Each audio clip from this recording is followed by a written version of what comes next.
Welcome to Artesia Bulldog Football on AM 990 and 93.7 FM KSVP and online at ksvptv.com. Third down, it's going to be, the snap is through the hands, and he'll just throw it away. Oh, it's caught! He did throw it away. That's going to be a touchdown, Artesia. That is crazy. Tonight, your Bulldogs are back on the road, taking on the Wildcats of Deming High. Bulldog Football on AM 990 and 93.7 FM KSVP and online at ksvptv.com is presented by Avo Empire, Artesia Animal Clinic, Artesia Credit Union, Artesia Ford Sales, Artesia Historical Museum, Artesia Plumbing and Heating, Artesia Public Schools, Big O Tires of Carlsbad, Bulldog Outfitters, Buckhorn Productions, Kane Electric Supply, the City of Artesia, Deans Incorporated, Devon Energy, the Eddy County DWI Program, Edge Safety, Faith Baptist Church, First American Bank, Finn's Country Market, First Church of Artesia, Forest Tire of Artesia, Guy Chevrolet, H&R Block, Hermosa Church of Christ, Hawker & Son, Incredible Printing, J.S. Ward, J&J Home Care, KC Light Tower, KFC of Artesia, La Fonda, Lois Oliver, Mac Energy, Major Supply, Nels Floral, Permian Construction, Pressure Services, Reliable Tin, Remax Axiom, Smile Expressions, Southeast New Mexico College, Cape Branch of Artesia, Turpinning & Sons, Western Bank, Wilbanks Trucking, Trans-Aero Medevac, the National Championship Air Races in Roswell, Amigo Machinery, Artesia General Hospital, Bob Reed Pest Control, Central Valley Electric, Eastern New Mexico University Portales and ENMU Roswell, Moppin and Brown Dentistry, Pecos Valley Equipment, Roswell Seed Company, and Trustmark Roofing. Now, your Artesia Bulldog pregame show. Hey there, Bulldog fans. Joby Hodlin here with KSVP Radio at KSVP.com. It's Friday night. It's time to get the Bulldogs going. Friday night football. We're on the pregame show and joined with Coach Moppin of the Artesia Bulldogs. And Coach, coming off a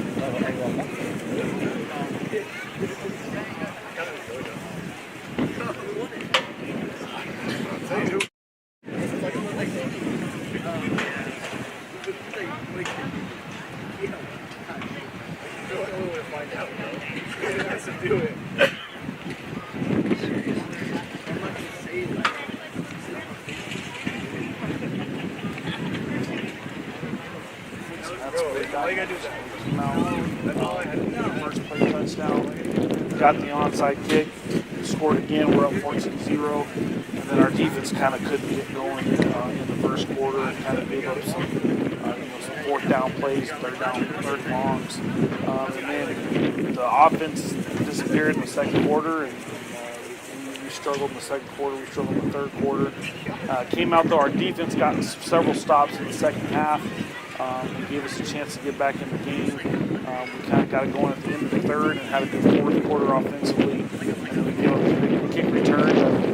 We were within three and had a chance to hopefully get a stop and get up on those guys. Instead, we give up that touchdown, we get the ball back, go down, score again, get back within 4. Hey there, Bulldog fans. Joby Hodling here with KSVP Radio and KSVPTV.com. And it's Friday night. It's time to get the Bulldogs going. Friday night football. We're here on the pregame show and joined with Coach Moppin of the Artesia Bulldogs. And Coach, coming off of a loss this last week against the third in a row Big 6A school. Great game. Bulldogs were in it. Had chances to get the win, just unfortunately fell. But I know how you look at those kind of things. A great learning experience, getting better every week, and that's one way you can do it. Talk a little bit about that game with Centennial. Yeah, I mean, it was just a tell of not being able to put a full game plan together with, all three aspects of the game. Just had some really good moments and had some really bad moments. We came out, first play touchdown, got the onside kick, scored again. We're up 14-0. And then our defense kind of couldn't get going in the first quarter and kind of gave up some, some fourth down plays and third and longs. And then the offense disappeared in the second quarter, and we struggled in the second quarter. We struggled in the third quarter. Came out, though, our defense got several stops in the second half and gave us a chance to get back in the game. We kind of got it going at the end of the third and had a good fourth quarter offensively. And then we give up the big kick return that, we were within 3 and had a chance to, hopefully get a stop and get up on those guys. And instead we give up that touchdown. We get the ball back, go down, score again, get back within 4, and we just kind of struggled to be able to get a stop there at the end. So just one of those things we can talk about where we come back, and if we can put all 3 aspects together at the same time, we're going to be pretty deadly. And a lot of learning in film and a lot of learning in just little tweaks and things that we need to make here and there, and it was a good learning experience. Well, using that terminology, learning experience, a lot of times teams seem to learn more from a loss maybe than they do a big win, and hopefully that's what you guys have done, and I have faith that that is what's happened with you and your coaching staff.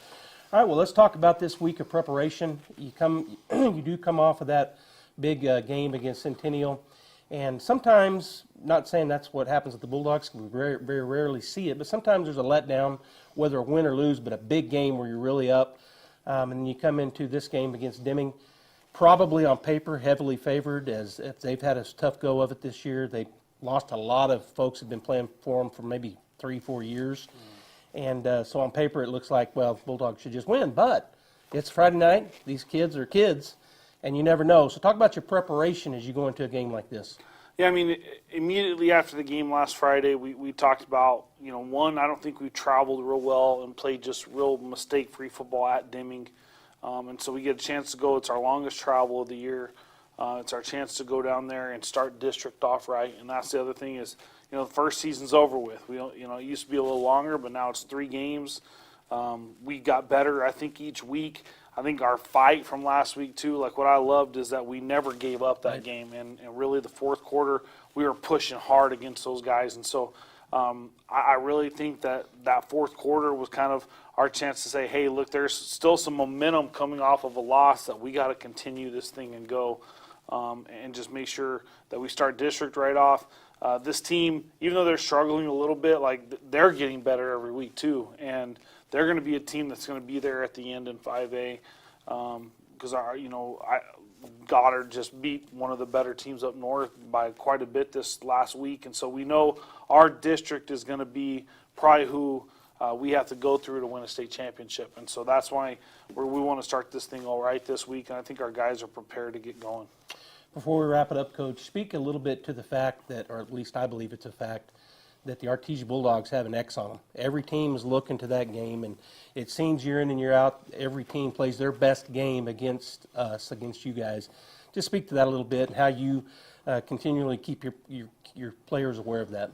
Yeah, I mean, we talk about it. We bring that up a lot. Like, we're going to get people's best, and that's why we really don't try not to pay attention to scores at all. And I tell our guys, like, it doesn't matter what the score was of, I think there's a lot of evidence when you go back over the last several years of, like, they were tight in this game, and then they played us, and, they're real tight. And so I think we have to just really make sure that every week we're focusing on us and us getting better to be the team we want to be. So we talk about that a lot and make sure that our guys know, like, we can't have – full games where we just let up and don't play, because we're going to get somebody's best, and we don't want to give up, especially now that we're in district.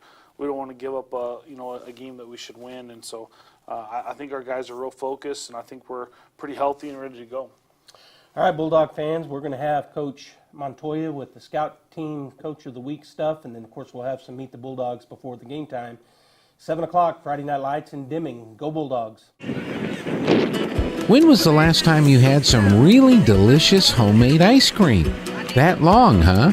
Well, satisfy that craving with Ensemble Tea Treats homemade ice cream, now available at La Fonda Restaurant in downtown Artesia. Ensemble Tea is a local company, so it's good ice cream, and you're supporting our community businesses. Come try some homemade Ensemble Tea ice cream today at La Fonda Restaurant in downtown Artesia.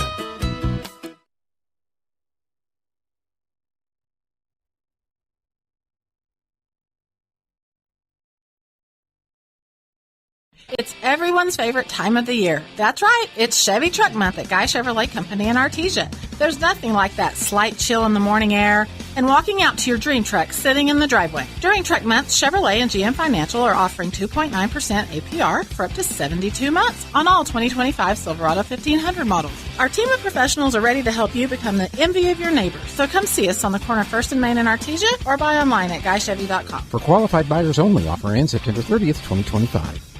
Artesia Plumbing, Heating, and Cooling, home-owned and operated for over 50 years, and here for all your plumbing, heating, and cooling needs. Artesia Plumbing, Heating, and Cooling has the expertise to install residential, commercial, and industrial air conditioning units, including the conversion of evaporative coolers to refrigerated air systems. Cut cooling costs with high-efficiency Carrier units from Artesia Plumbing, Heating, and Cooling, your authorized Carrier dealer. Artesia Plumbing, Heating, and Cooling, a proud sponsor of the Artesia Bulldogs and our community for over 50 years. H&R Block of Artesia is proud to be a member of the community and a sponsor of Artesia Bulldog Sports. At H&R Block, tax time is all the time. They offer year-round assistance for personal or business needs. From simple tax questions to bookkeeping, payroll services, and more. You can trust the team at H&R Block to be there when you need them most. Stop by 502 West Texas Suite A in Artesia or call 746-3456 to schedule an appointment. H&R Block, proud to support Bulldog Sports. Se habla español.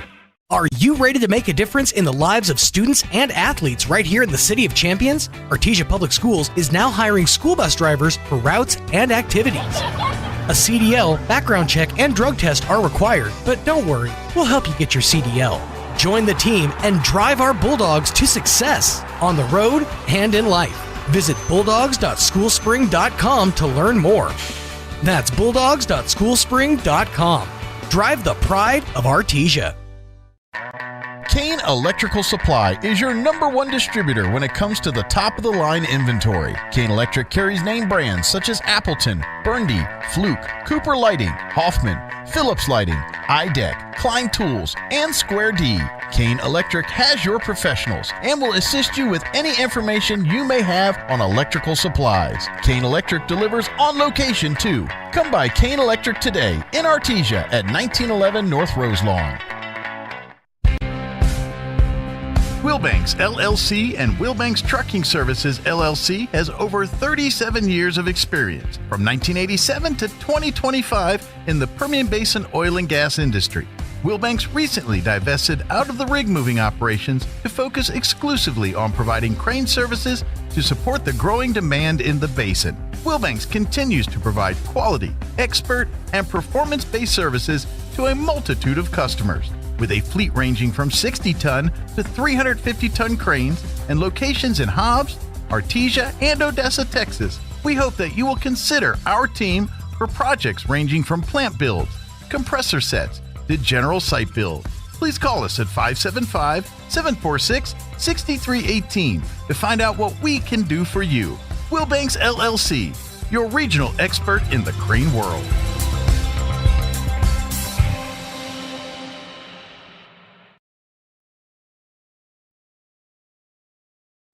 Hello, Bulldog fans. Joby Hodling here with KSVP Radio and KSVPTV.com, and it's Friday Night Lights. We're in Deming, New Mexico, taking on the Deming Wildcats, and of course I'm joined here by Coach Montoya. He is our scout team coach of the week. And Coach, you guys coming off a hard-fought ball game with Centennial, ended up taking the loss on that one, but could have went either way. Really good 6A team. But now you're finally into district play. Yes, sir. Let's talk about the Deming Wildcats and let the fans know what you guys as coaches and your team expect. So let's start with their special teams. Okay.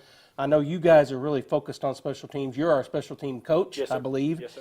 And I've said this for years and years. The Bulldogs, in my opinion, really outmatch everybody else on special teams, and I think it's because the amount of time and effort you guys put into it. Yes, sir. But talk about their special teams, how they're going to look, what you guys expect from their kickoff units, kickoff return or punt return, if they got a good kicker for PATs and whatnot. Yes, sir.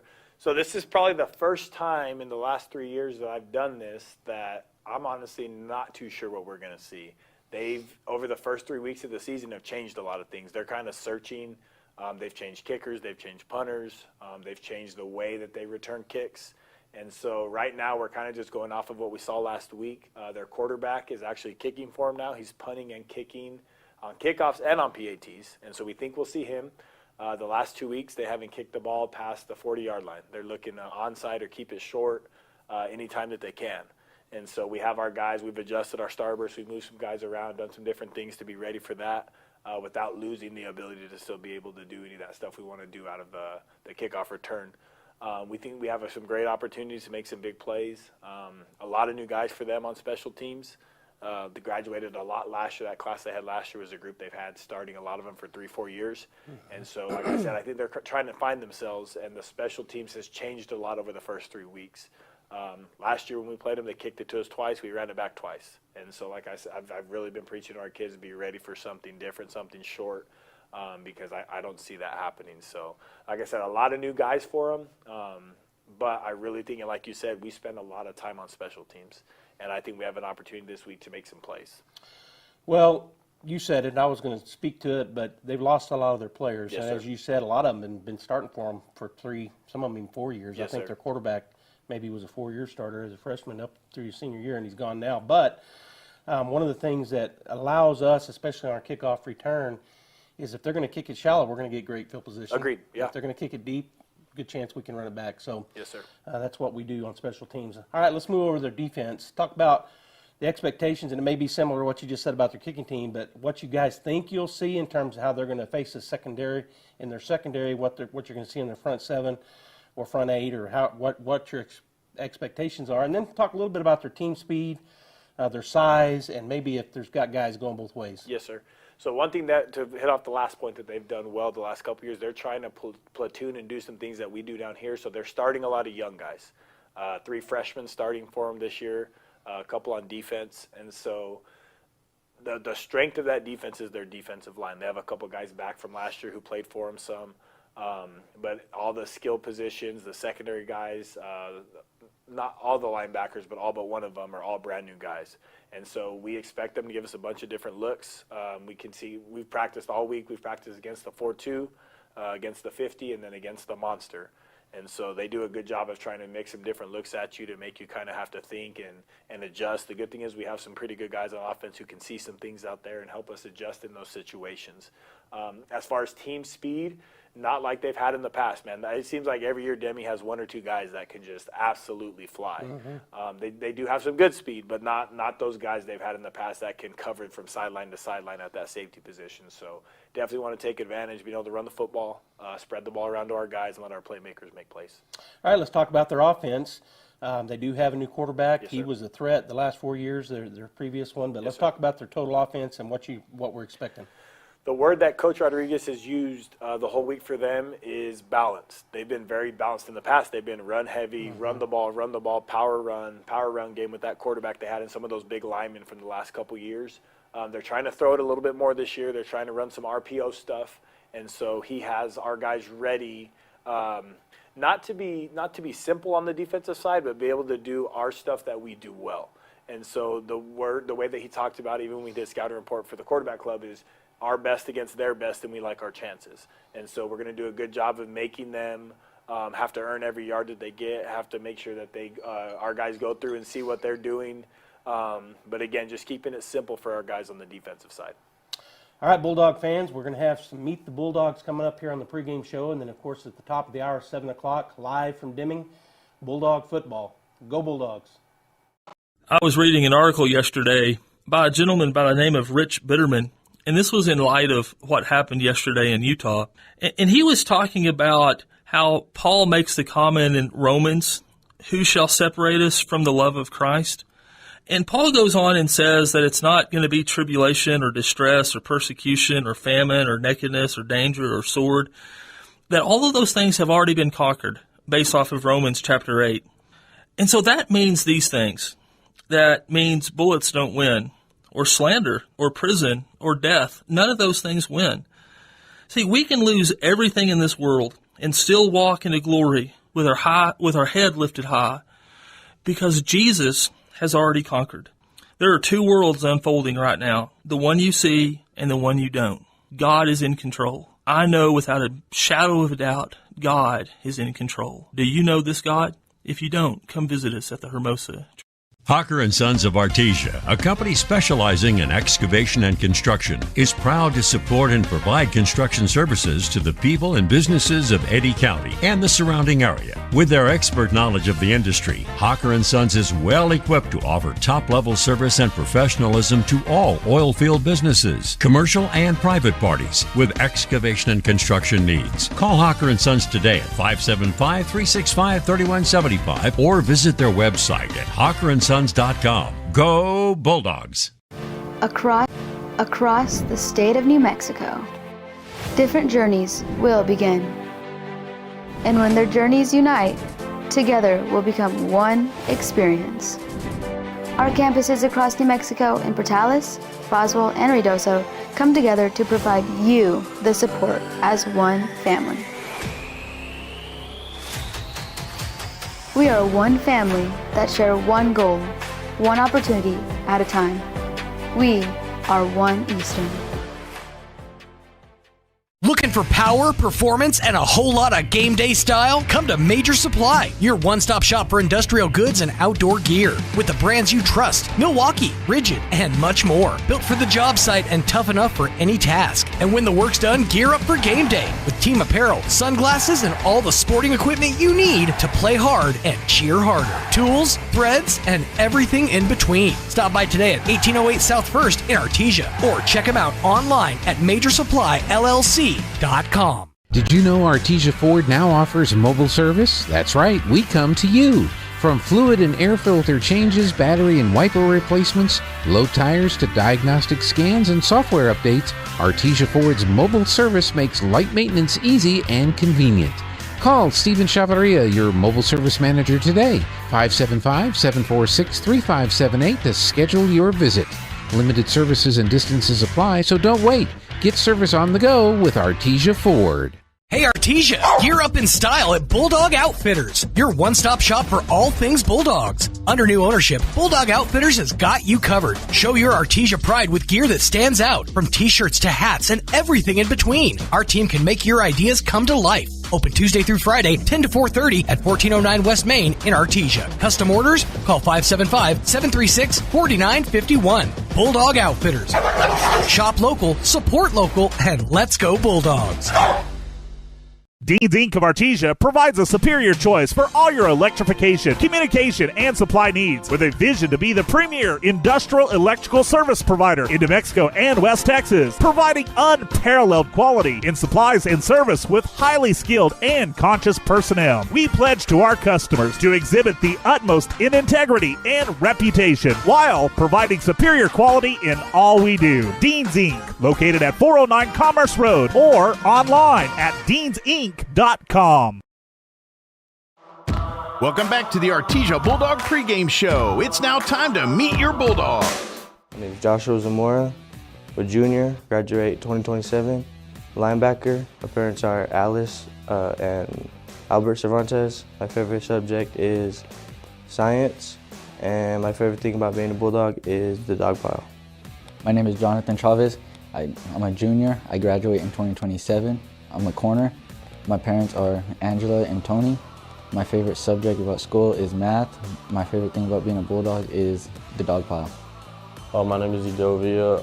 I'm a senior. I'm class of 2026. I play DB and linebacker. My mom is Christina and my dad is Edel. My favorite subject is history. My favorite thing about being a Bulldog is the dog pile. Hi, my name is Cole Mojeko, class 2027. I'm a junior. Play safety. My mom's name is Leslie, my dad's name is Matt.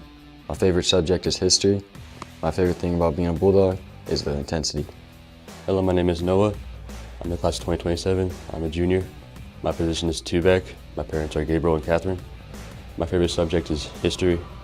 My favorite thing about being a Bulldog is the culture and tradition that they have here. My name is Javen Arredondo. I'm a senior, class of 2026. I'm a corner. My parents are Lena and Melissa Arredondo. My favorite subject is science.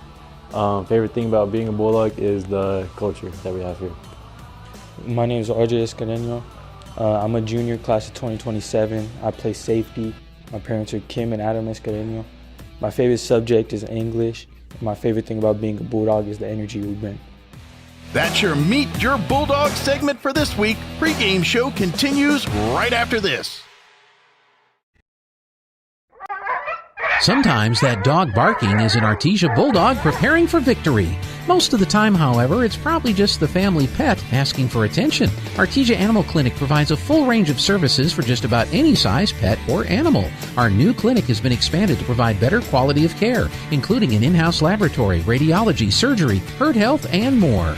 So the next time your pet looks like they could use some extra care, come by Artesia Animal Clinic in our newly remodeled and expanded facility at 110 West Mahone Drive.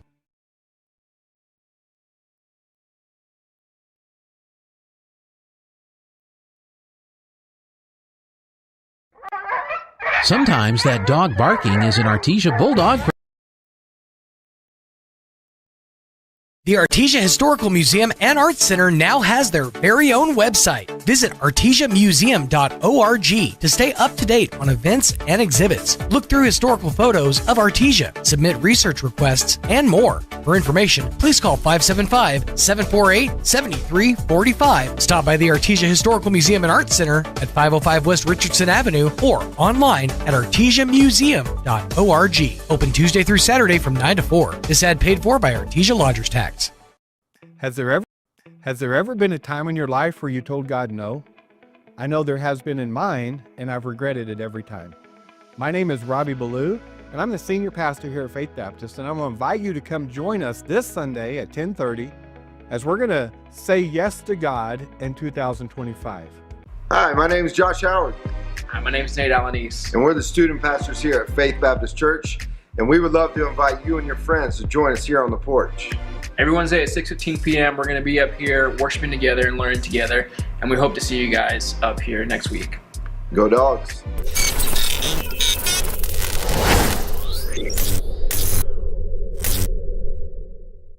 When you or your loved one is miles away from the nearest hospital, TransAero Medevac has you covered. Out in the oil field, accidents can't wait. The TransAero Helicopter Medical Evacuation Response Team gets critical care to you fast, no matter how remote the site. When every second counts, trust the fastest lifeline in the sky, TransAero Medevac. Proudly serving Southeast New Mexico and West Texas. Loan for free thanks to the partnership from the City of Artesia and TransAero Medevac. Life support by Join Southeast New Mexico College Wednesday, September 24th from 12 to 1 p.m. to celebrate Hispanic Heritage Month in partnership with HSI Grant Services and the SENMC Diversity Committee.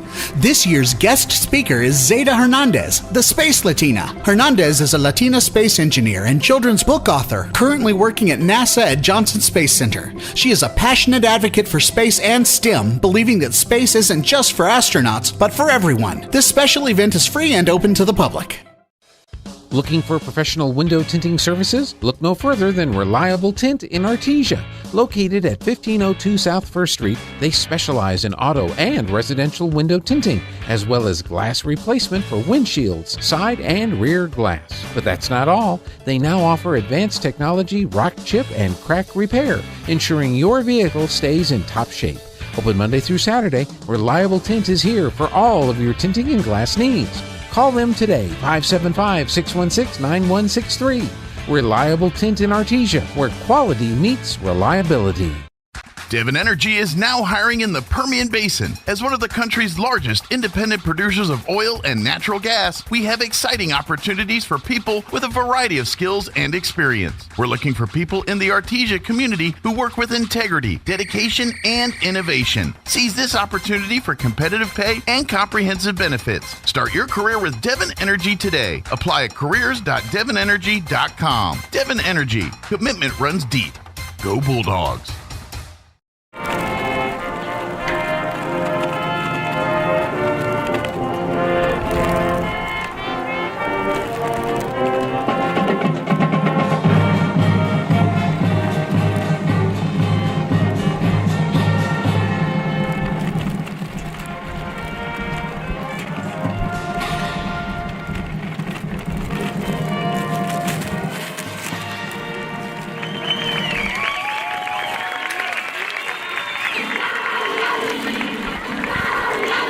All right, welcome back here to the stadium, War Memorial Stadium, the oldest stadium that we play in. Yep. 1949 is when it was built. It is. I mean, it's actually the 26th football game between the Artesia Bulldogs and the Deming Wildcats. First game was played in 1974, so we don't have a huge history with them like we do Carlsbad and Roswell, but it's getting there.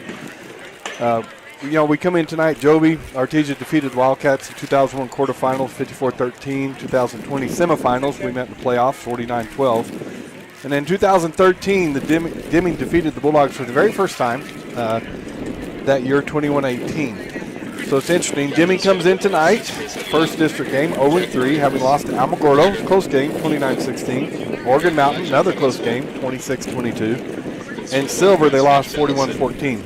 Bulldogs come in tonight after playing 3 6A opponents, defeating Carlsbad 48-24, Hobb 51-41, and losing last week Centennial 42-38. So overall record, which you throw out, but it's always fun to talk about, right? Artesia's 24-1 against Deming so far. And I think that very first game, you may have said it, but you may not have, in 1974 was actually the state title game. Yeah.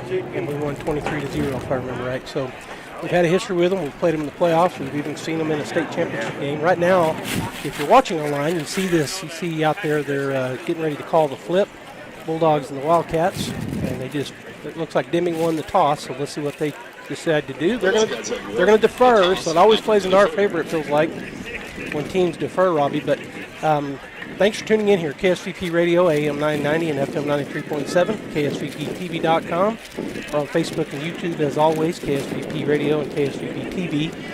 And the Bulldogs will receive. They're going to start defending the south goal. Deming will defend the north goal, and we're about ready to get going. Yeah, and you mentioned that it's the thank you guys.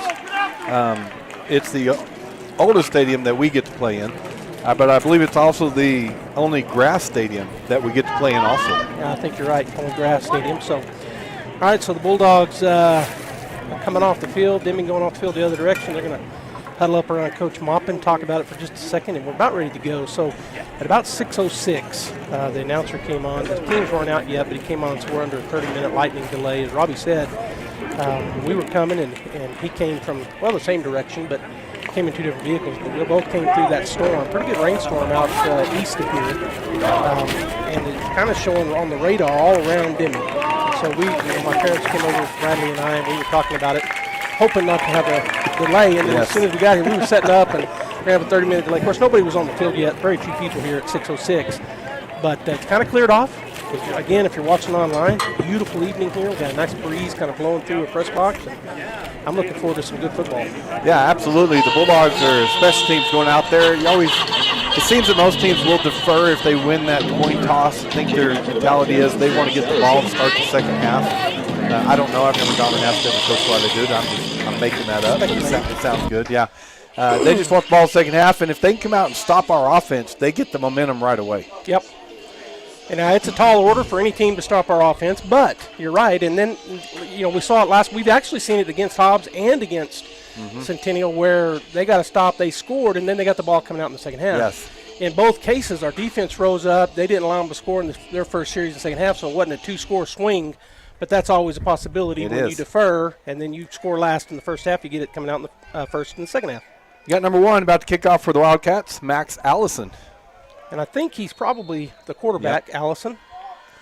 Here comes the kick. He is just going to barely roll it up there, and it's covered up. Nice play by the Bulldogs. Yeah, number 54, who else but to cover it right there is Dayton Pacheco, linebacker. Great hands for a linebacker. Yeah, Dayton just did exactly what he's told to do. He just fell down and wrapped it up and curled his body up. And so we get fantastic field position. One of the things I talked to Coach Montoya this week was about their kicking game. He said, we really don't know what to expect, but if they kick it shallow, then we know we get good field position. If they kick it deep, we might score a touchdown. And so you saw that. We're getting starting field position here on the 49-yard line. Yeah. All right, so the Bulldogs come out. They go into their normal A formation look. Looks like they're going to play two deep safeties over the top with a 3-2 base, and they're going to cover up our slots. So a good-looking defense is set here. From my perspective, snap is back, turn, hand it off. Running into the back of his own man was Parra. He'll bounce it outside, and he's going to lose a yard, it appears. So a loss of, they look like they might give him forward momentum. Yeah, look at that defense, right? 3 down linemen, 2 linebackers. Everybody else spread out in pass defense, and whoever was in the middle, their nose guard, blew our center back into Parra. So that kind of just stopped that play from there. Good job by the defense of the Deming Wildcats. Big number 66 playing nose tackle. Yeah, it's 58 that made the tackle, Jesus Oliveira. And Isaac Ledezima, the nose tackle. All right, so we're back to a trips now on the left side, which is the wide side of the field. Snap is back, going to fake the handoff, throw it out to the left side. That's to number 13 for the Bulldogs. He breaks a tackle, breaks another tackle, and he's still spinning forward, and he's going to get close to about 7-8 yards. And that was I always get them confused in my mind, 13 and 10. It's not Fuentes. Whitehead. It's Whitehead. Nice play there by Sawyer. Yeah, lines up in the slot on that left side and fake the handoff to Para, which keeps the linebackers frozen, and then throw it out real quick. Receiver comes in and blocks the guy over him, and then he just uses his athleticism to pick up the yards. So about a 10-yard pickup. It's 3rd down and 1 after we lost a yard on that first. We're spread this way with trips, which is the wide side of the field. Warren looks over the defense. Now he steps forward. Still looking over the defense. Snap is back, going to turn, hand it off. Parra sneaks his way across. He's going to get the first down, but just barely. I think they're going to give him the first. No! Boy, they pushed him back where they, not the forward momentum, they put it where he ended up. Well, it's interesting with those 3 down linemen, they're standing up. They're not down in a 3-point stance, a 4-point stance, as we send in the Rhino package, but we got 5 linemen, and there's 3. And we didn't get enough push to pick up a yard. That's a great job by the Deming lineman. All right, so the Rhino package does come in here for the Bulldogs. And so Jack Byers has been running the core QB position in this set. We do have a receiver on the far side, which I think is Cale Hodling. And then we got a receiver on this side as well as Eglin. Snap is back, going to just turn, fake the handoff. He's going to get around that corner easily for the first down. He goes right down the sideline, inside the 30-yard line, down to about the 27. We got Pacheco, number 98, for the Bulldogs in the backfield. Derek Lopez, I believe it was 98. And they just come around, and everybody got a block, but they come around and seal the corner, so easy pickup for Byers. All the way down to the about the 26-yard line, looks like. 1st and 10 for the Bulldogs. Trips to the left side. 1 receiver to the near side, so wide side trips. We have Pando in the backfield behind Warren in the shotgun, so the pistol formation. Snap is back, going to turn, hand it off. He's going to run in there behind his line and run into a wall after a pickup of maybe 1 or 2. So, yeah, impressed with their line, right? Number 66, you already called him, and we might be calling him all night. Actually, it's Kyler Bluth, number 66, just held his position, got off the tackle, and the first one on the running back. Wait. Oh, sorry. Thank you very much. Isaac That's Isaac. Ledezma. Yeah, I was like, it's the same guy. Ledezma. All right, so we're back to trips on the wide side of the field, left side. Warren looking over the defense, takes a snap. He does drop to throw. He's looking. He's going to throw an out route. That's caught by Whitehead. Sorry will spin, and a good tackle there by the by number 5 out there holding on to him. Yeah, just that staple in the Artesia Bulldog offense. Runs a stop right out there, gets it.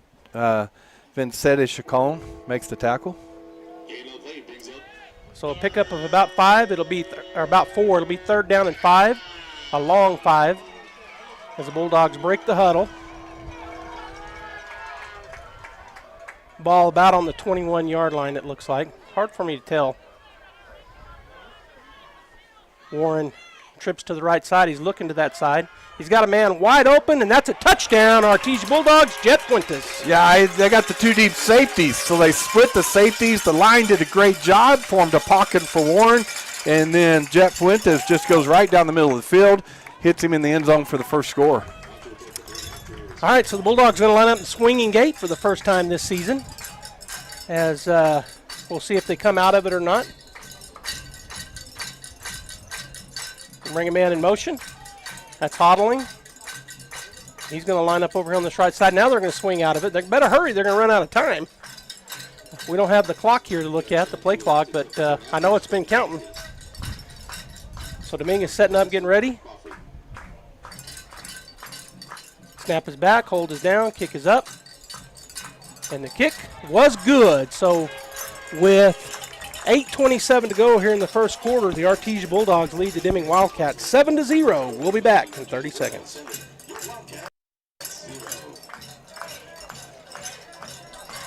Innovation, service, integrity, and knowledge. J.S. Ward and Son Insurance Agency. Auto and home, life and health, personal and commercial. Bonds too, since 1925, we have the coverage for you. Innovation, service, integrity, and knowledge. J.S. Ward and Son Insurance Agency. What yard line is 49.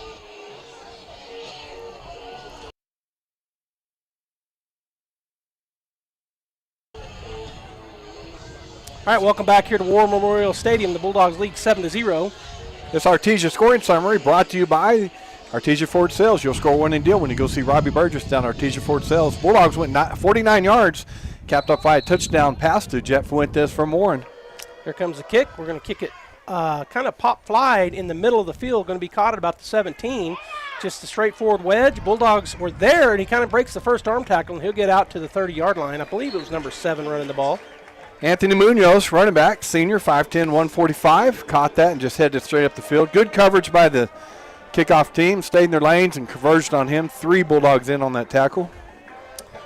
All right, so the offense for the Deming Wildcats comes out for the first time. We've got 8:18 to go here in the first quarter. Lovington playing Roswell at the Wool Bowl, 0-0 with 8:40 to go in the first there. All right, trips to the left side, which is the wide side. Quarterback in the shotgun, his running back off to his left in kind of a pistol formation. Going to keep the ball as a quarterback. He gets around. No Bulldogs there. There's a holding. Did they throw that? Oh, they didn't throw the flag. All right, so a quarterback keeper gets about 7 yards on the play. That is a staple in Deming Wildcat offense. Usually the quarterback is a runner and a thrower, and we've seen that the last few years. So Max Allison, the quarterback, just pulled that, went around the left corner. So Allison goes to get his play from the sideline. He'll come back out. And who's their running back there? Number 12, Ramirez. Well, this time it's number 22 back there. So that's Isaac Martinez. Allison in the shotgun. Martinez to his left. He's got trips over to the wide side, which is the right side of the field. 2nd down and 4 after the pickup of 6. Snap back. Fakes the handoff, looking to throw the ball. He's going to throw it deep. And that's going to be a little overthrown, and that will be incomplete. Bring up a 3rd down and 4. They're just throwing a go route to Jordan Milo over here. And on coverage for the Bulldog is number 29, which is Melendez. He had good coverage. The ball was thrown out of bounds. If it had been on target, he probably could have knocked it down. All right, so I'll bring up a 3rd down and 4 here. Bulldogs looking to push them out and make them punt. So that'll be their goal as Max Allison, the junior quarterback, comes back in. Where's number 1 on his navy blue jersey? He again is going to have number 22, Isaac Martinez, in the backfield with him. This time to the right. They got trips to that side as well. And he takes a snap, looking to straight throw it. He's going to throw it. It's going to be tipped and intercepted by the Bulldogs. There's the tip drill going the other direction. Going to be inside the ball comes out of his hands. It goes out of bounds, so it'll be Bulldog football on the turnover. So number 52 for the Bulldogs, I believe, got his hand up there, and that's Marco Soto. He was in the passing lane, tipped it in the air, and Miguel Soto, imagine that, comes down with it, comes around the right side with the interception, and for the Bulldogs. So if you, that was a great interception, Joby. Just like the awesome deal you'll get from intercept from Robbie Burgess at Artesia Ford Sales.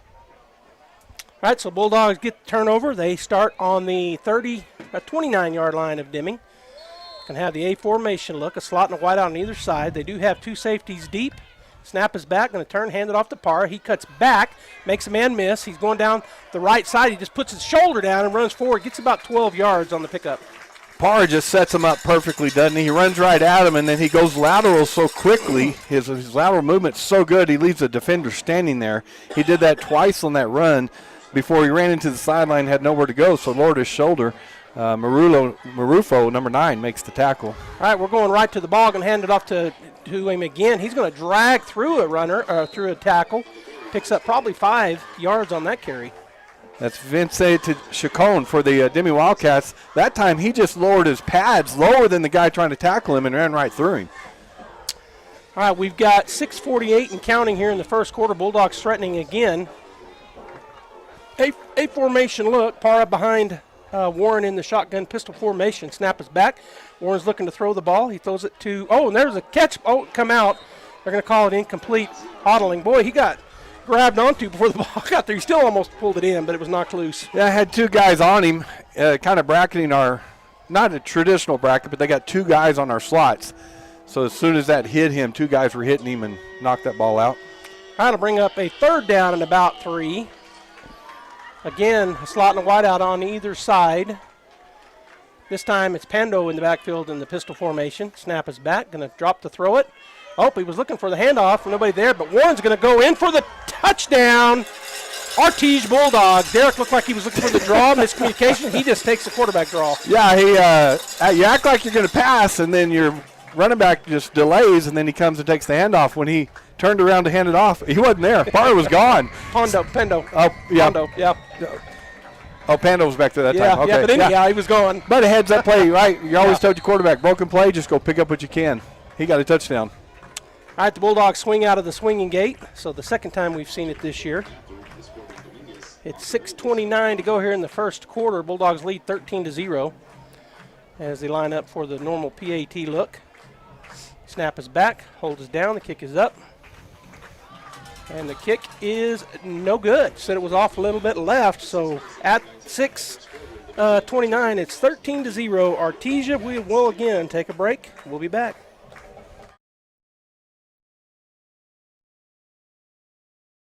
Mac Energy Company is working to develop today's energy with tomorrow's technology. Technological advances in recent years have presented new possibilities for exploration. We strive to utilize these advances and stay abreast of innovative technology to ensure that our company is a forerunner in the quest for energy for many years to come. But more importantly, Mac Energy Corporation is committed to being an advocate of the communities around us. We invest in community initiatives that focus on youth, education, and innovative projects that address local issues. To learn more about Mac Energy, our affiliates, and our commitment to our youth and communities, visit us at mec.com. Presented by Raul Rodriguez at Artesia Ford Sales. You'll score a winning deal when you see Raul tomorrow. Bulldogs started on the 29-yard line. That drive went 29 yards, capped off by a run, about a 12-yard run by Warren into the end zone. Bulldogs 13, Deming Wildcat 0, 6:29 left in the first quarter. All right, Dominguez sets it up in the middle. Here comes the kickoff.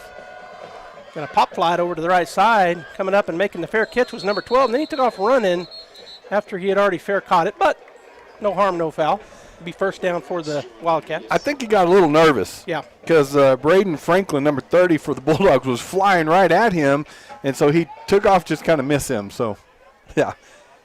So good starting field position for the Wildcats at their own 38-yard line. Bulldog defense back on the field. They've already got one bingo, Robbie, so looking to get another turnover. And that was on a deflected pass earlier, and good job by the DBs in the backside looking for it and catching it. Trips to the wide side, which is the right. Allison in the shotgun takes a snap, hands it off, and coming to the right side, left side, and following his blockers was their big back, number 22, and Isaac Martinez. I just came around that left side. Line did a good job of getting to that second level on the linebackers. And Martinez is a good-looking running back, Joby. I mean, he's 5'11", 205, so he's a load. Yeah, he looks like a running back out of the NFL. Got some big, thick thighs. All right, so they're going to come out again in the trips to the wide side, which is the right side of the field as they go from the north to the south here on a beautiful evening in Deming, New Mexico. Bulldogs leading 13-0. Roswell and Lovington tied up 0-0. 6:40 to go in their first quarter at the Wool Bowl. It was a first down pickup, so they're out on the 48-yard line are the Wildcats. As Allison sets up in the shotgun, Martinez to his right, trips to the far side, one receiver to the near side, going to turn, hand it off to him again. Bulldogs stop him this time on that side, but he bounces to the other way and able to get around the corner and pick up about 7 yards, maybe 8. Yeah, trying to come that way, and the defensive line did a great job, especially Alejandro Ontiveros. He made him change directions, went around that right side before Miguel Soto made the tackle. But looking at number 62, Joby, their left tackle, I looked at him, he's 6'6". It doesn't give his weight. He's probably 250, 260. Good-sized boy. And you look at the offensive line, he's not that much taller than the rest of them. Yeah, they got a big offensive line on this left side for sure, and he is a giant amongst those guys out there. All right, so it's second down and 2, pickup of 8. Ball on the far right hash, trips to the near side. Allison takes a snap, going to fake the handoff, looking to throw the ball. Looks across the middle, and he's wide open, and a nice scoop up there by number 17 for the catch and first down. Yeah, they found a soft spot that time. Good protection by the line. Bulldogs only rushing 3.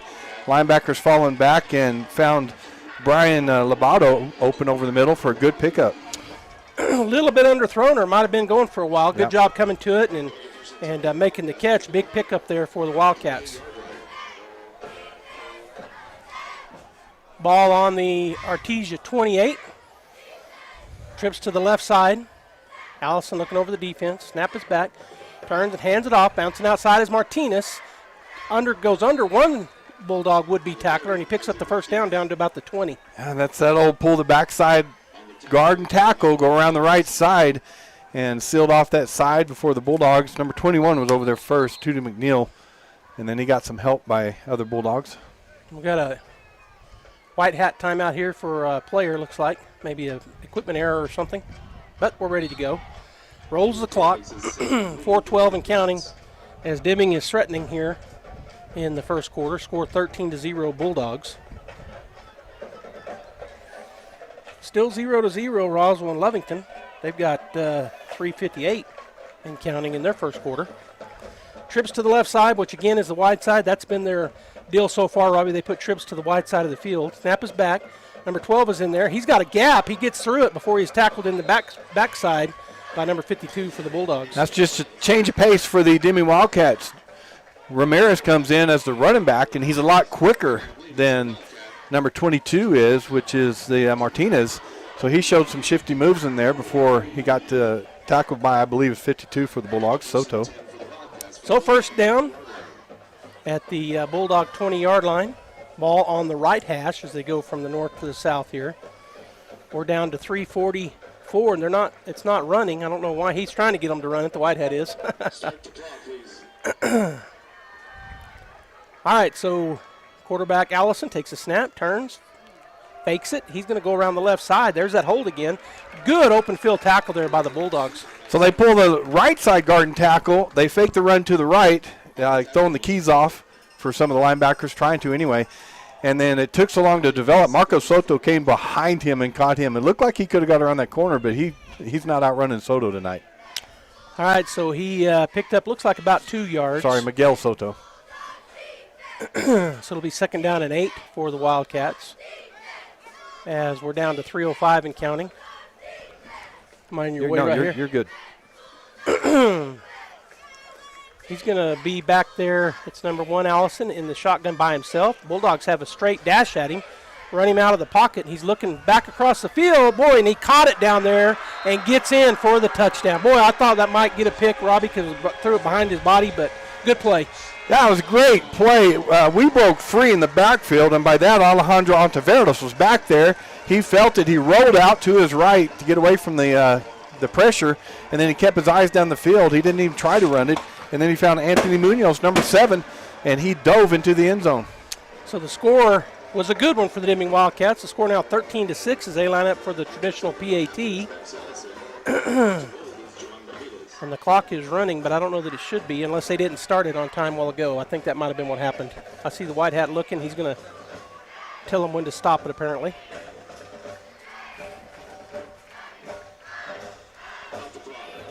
Okay, so they stop it at 2:20. I guess that time didn't run, no time ran off the clock. So Allison will do the kicking, the quarterback. Max Allison, the junior, wears number 1. Snap is back, hold is down, kick is up. And the kick was good. So with 2:20 to go here, 13-7, Bulldogs with the lead, and we're going to go ahead and take another timeout. We'll be right back here on KSVP Radio and KSVPTV.com. Hey, Bulldog Athletics and fans, ready to fuel up after the big game? Schlotzsky's in Artesia has the mouth-watering favorites you crave. From our bold sandwiches stacked high to crisp, fresh salads, piping hot pizzas, and fully loaded calzones. There's something for every Bulldog appetite. So whether you're gearing up to play or cheering from the stands, power your Bulldog pride with flavor that always wins. Schlotzsky's Artesia, fueling Bulldog athletes and fans, one bite at a time. All right, Bulldog fans, we're back here at the War Memorial Stadium, Deming, New Mexico, as Allison on to do the kicking. Last time he did a little soft kick. He's going to kick it a little harder this time. It's caught over there, and Bulldogs are going to be about at the 50-yard line, maybe even the 49 of Deming. That was a line drive kick. One of the linemen dove at it, couldn't get to it, went to second level. George Blackburn picks it up and goes down the left sideline. Roswell first to score as we're watching other district games tonight. Goddard's playing Santa Teresa. But right now, Roswell high 7, Lovington 0, 3:22 left in the first quarter. Goddard and Santa Teresa under a lightning delay, so they're not playing right now. Just got a text from someone looking at that game. All right, trips to the right side for the Bulldogs, twins to the far side, Warren in the backfield by himself, and he takes a look over the defense. Snap is back, straight drop, steps into a pass, it's going to be caught. That's Fuentes, he breaks to the outside, now goes into the middle, and he's still cutting around people. Oh, the ball come out, fumble, and looks like, did Deming get it? They did, so the first turnover for the Bulldogs goes to the to the Deming Wildcats after a pretty good run there, catch and run by Fuentes, but ball got punched out, looked like. Yeah, empty backfield, 5 receivers going down the field, found Fuentes, and that's dangerous when you're running and you're making all those moves. That ball is in the one arm kind of out there, and one of the Deming Wildcats punched it out from behind. So good job by them. All right, so the first turnover of the night for the Bulldogs puts Deming on their own 9-yard line to try to even things up or even take the lead, as right now it's 13-7 in favor of the Artesia Bulldogs here in the first quarter. This time they're going to go in a Bulldog look. They got a slot and a wide out on either side. Ball is kind of in the middle of the field. He brings number 7 in motion, does Allison. Takes a snap, turns, hands it off. Great job in the backfield. Bulldog don't let him get outside that time, Robbie. Adele Villa, he lined up at right defensive end that time. He's a hybrid linebacker. He'll step up on the line, he'll play linebacker, and he'll play secondary some. But that time, right defensive end just went really quick around that right tackle. He didn't even have a chance. Made the tackle for a loss. So it's 2nd down and 12 for the Wildcats as they are waiting for the quarterback to come back over from the sideline. He's been trotting over getting his marching orders between plays. Now he's in the huddle with his team. 2nd down and 12, a long 12. As they break the huddle, they're going to have a slot and a wide out either side. Running back is number 22, Martinez, to the right of Allison, a little behind him in the shotgun. They're going to bring number 7 in motion. That's Munoz. Snap is back, fake the handoff, looking to throw the ball. Plenty of time. He's going deep, and the Bulldogs play it pretty good, and that's knocked down by, was that Tootie? Yeah, that was a great play by Tootie McNeil as number 12 is going down the field. He got behind Tootie a little bit, but I think he let him, Ramirez. He let him get behind him, and that ball got in the air. You saw Tootie closing speed. He closed speed on him and then reached up with his right hand and knocked that ball away. That was a great play. All right, so that brings up 3rd down and 12 after the deflection by Tootie McNeil. As they'll break the huddle, they're going to have Allison in the shotgun. They've got Martinez is running back to his right. They're going to go trips right this time. Ball on the near hash. Snap is back. Going to turn, fake the handoff, looking to throw. Steps into it. He's got a man down there. It's going to be too high. Again, good defense there by the Bulldogs. Bring up a punting situation. Trying to get it to number 7 over there, Anthony Munoz. And I tell you what, the defender, number 25 for the Bulldogs, Charlie Campbell, he never got his head around. I mean, he was bearing down on, on number 7 there, Munoz. So, but the throw was high. But if it had been there, I think he would have caught it. He could have caught it anyway. Charlie's 6'3", and if he had jumped, but you're right, he was looking. No, I mean the receiver. Oh, the receiver. Because Charlie never got his head on the ball. I got you. Yeah. All right, so they do line up in the punt. It will be Allison back to do the punting, their quarterback and kicker. But he doesn't get real deep.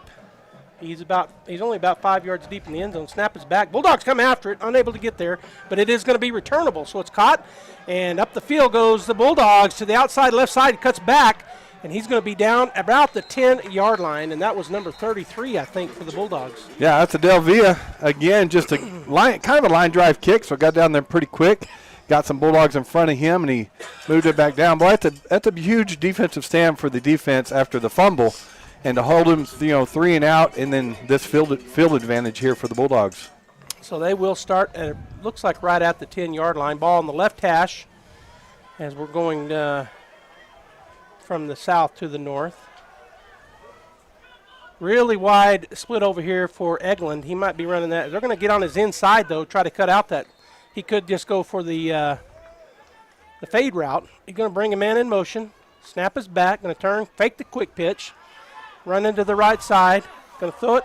That's going to be caught and knocked down for a short gain, about a 3-yard gain for the Bulldogs. Well, Deming did a great job in coverage. We had 2 receivers in the end zone. They were both covered. Jack Byers coming all the way across the field. Threw it to him, but he had somebody right on him. So as soon as he caught it, he made the tackle on him. All All right, we're down to 29, 28 seconds. Should get at least one more play in Bulldog offense. Very little breeze here. It was kind of blowing out of the north for a while, but just pretty soft now. As Warren looks over the defense, snap is back. He's going to throw a fade over to the left side. That's going to be a touchdown, Artesia. Well, that's a great throw and a great route. I believe that's Byers over there that he came in to pull the corner in, and the safety is inside the corner, and when he turned out, that ball was already halfway in the air, and it got there before either defender could recover and get over there to him. And it even gave Byers time to turn because he kind of was running a fade. He turned inside and going up and caught it easy. All right, so the PAT effort is what we're lined up in, even though we didn't get the last one. Thought they might go for two, and they still might. Snap is back. Nope, we're going to kick it. Kick is up, and this time it is good. So we're going to go ahead and take a break. The Bulldogs now lead 20-7 here late in the first quarter. We'll be right back. If you're missing a tooth or several teeth, a dental implant may be the ultimate solution. Implants look and feel so much like real teeth that you probably forget you have an implant. Maupin & Brown Dentistry is one of New Mexico's most experienced implant providers, with literally thousands of implant patients who are absolutely delighted with the results. Call Maupin & Brown today for an evaluation. You'll be surprised how affordable implants can be. Maupin & Brown, your choice for experienced, state-of-the-art dentistry. Artesia Bulldog touchdown brought to you by Justin Edwards at Artesia Ford Sales. You'll score a winning deal when you see Justin. That was a 10-yard drive, capped off by a pass from Warren to Byers for the touchdown.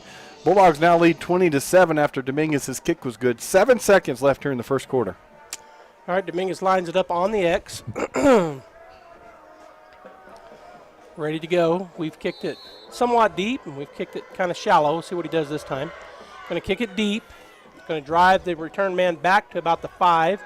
He'll start from there, come right up the middle, and then he's going to break. No, he wasn't able to break a tackle. Good open field tackle there for the Bulldogs.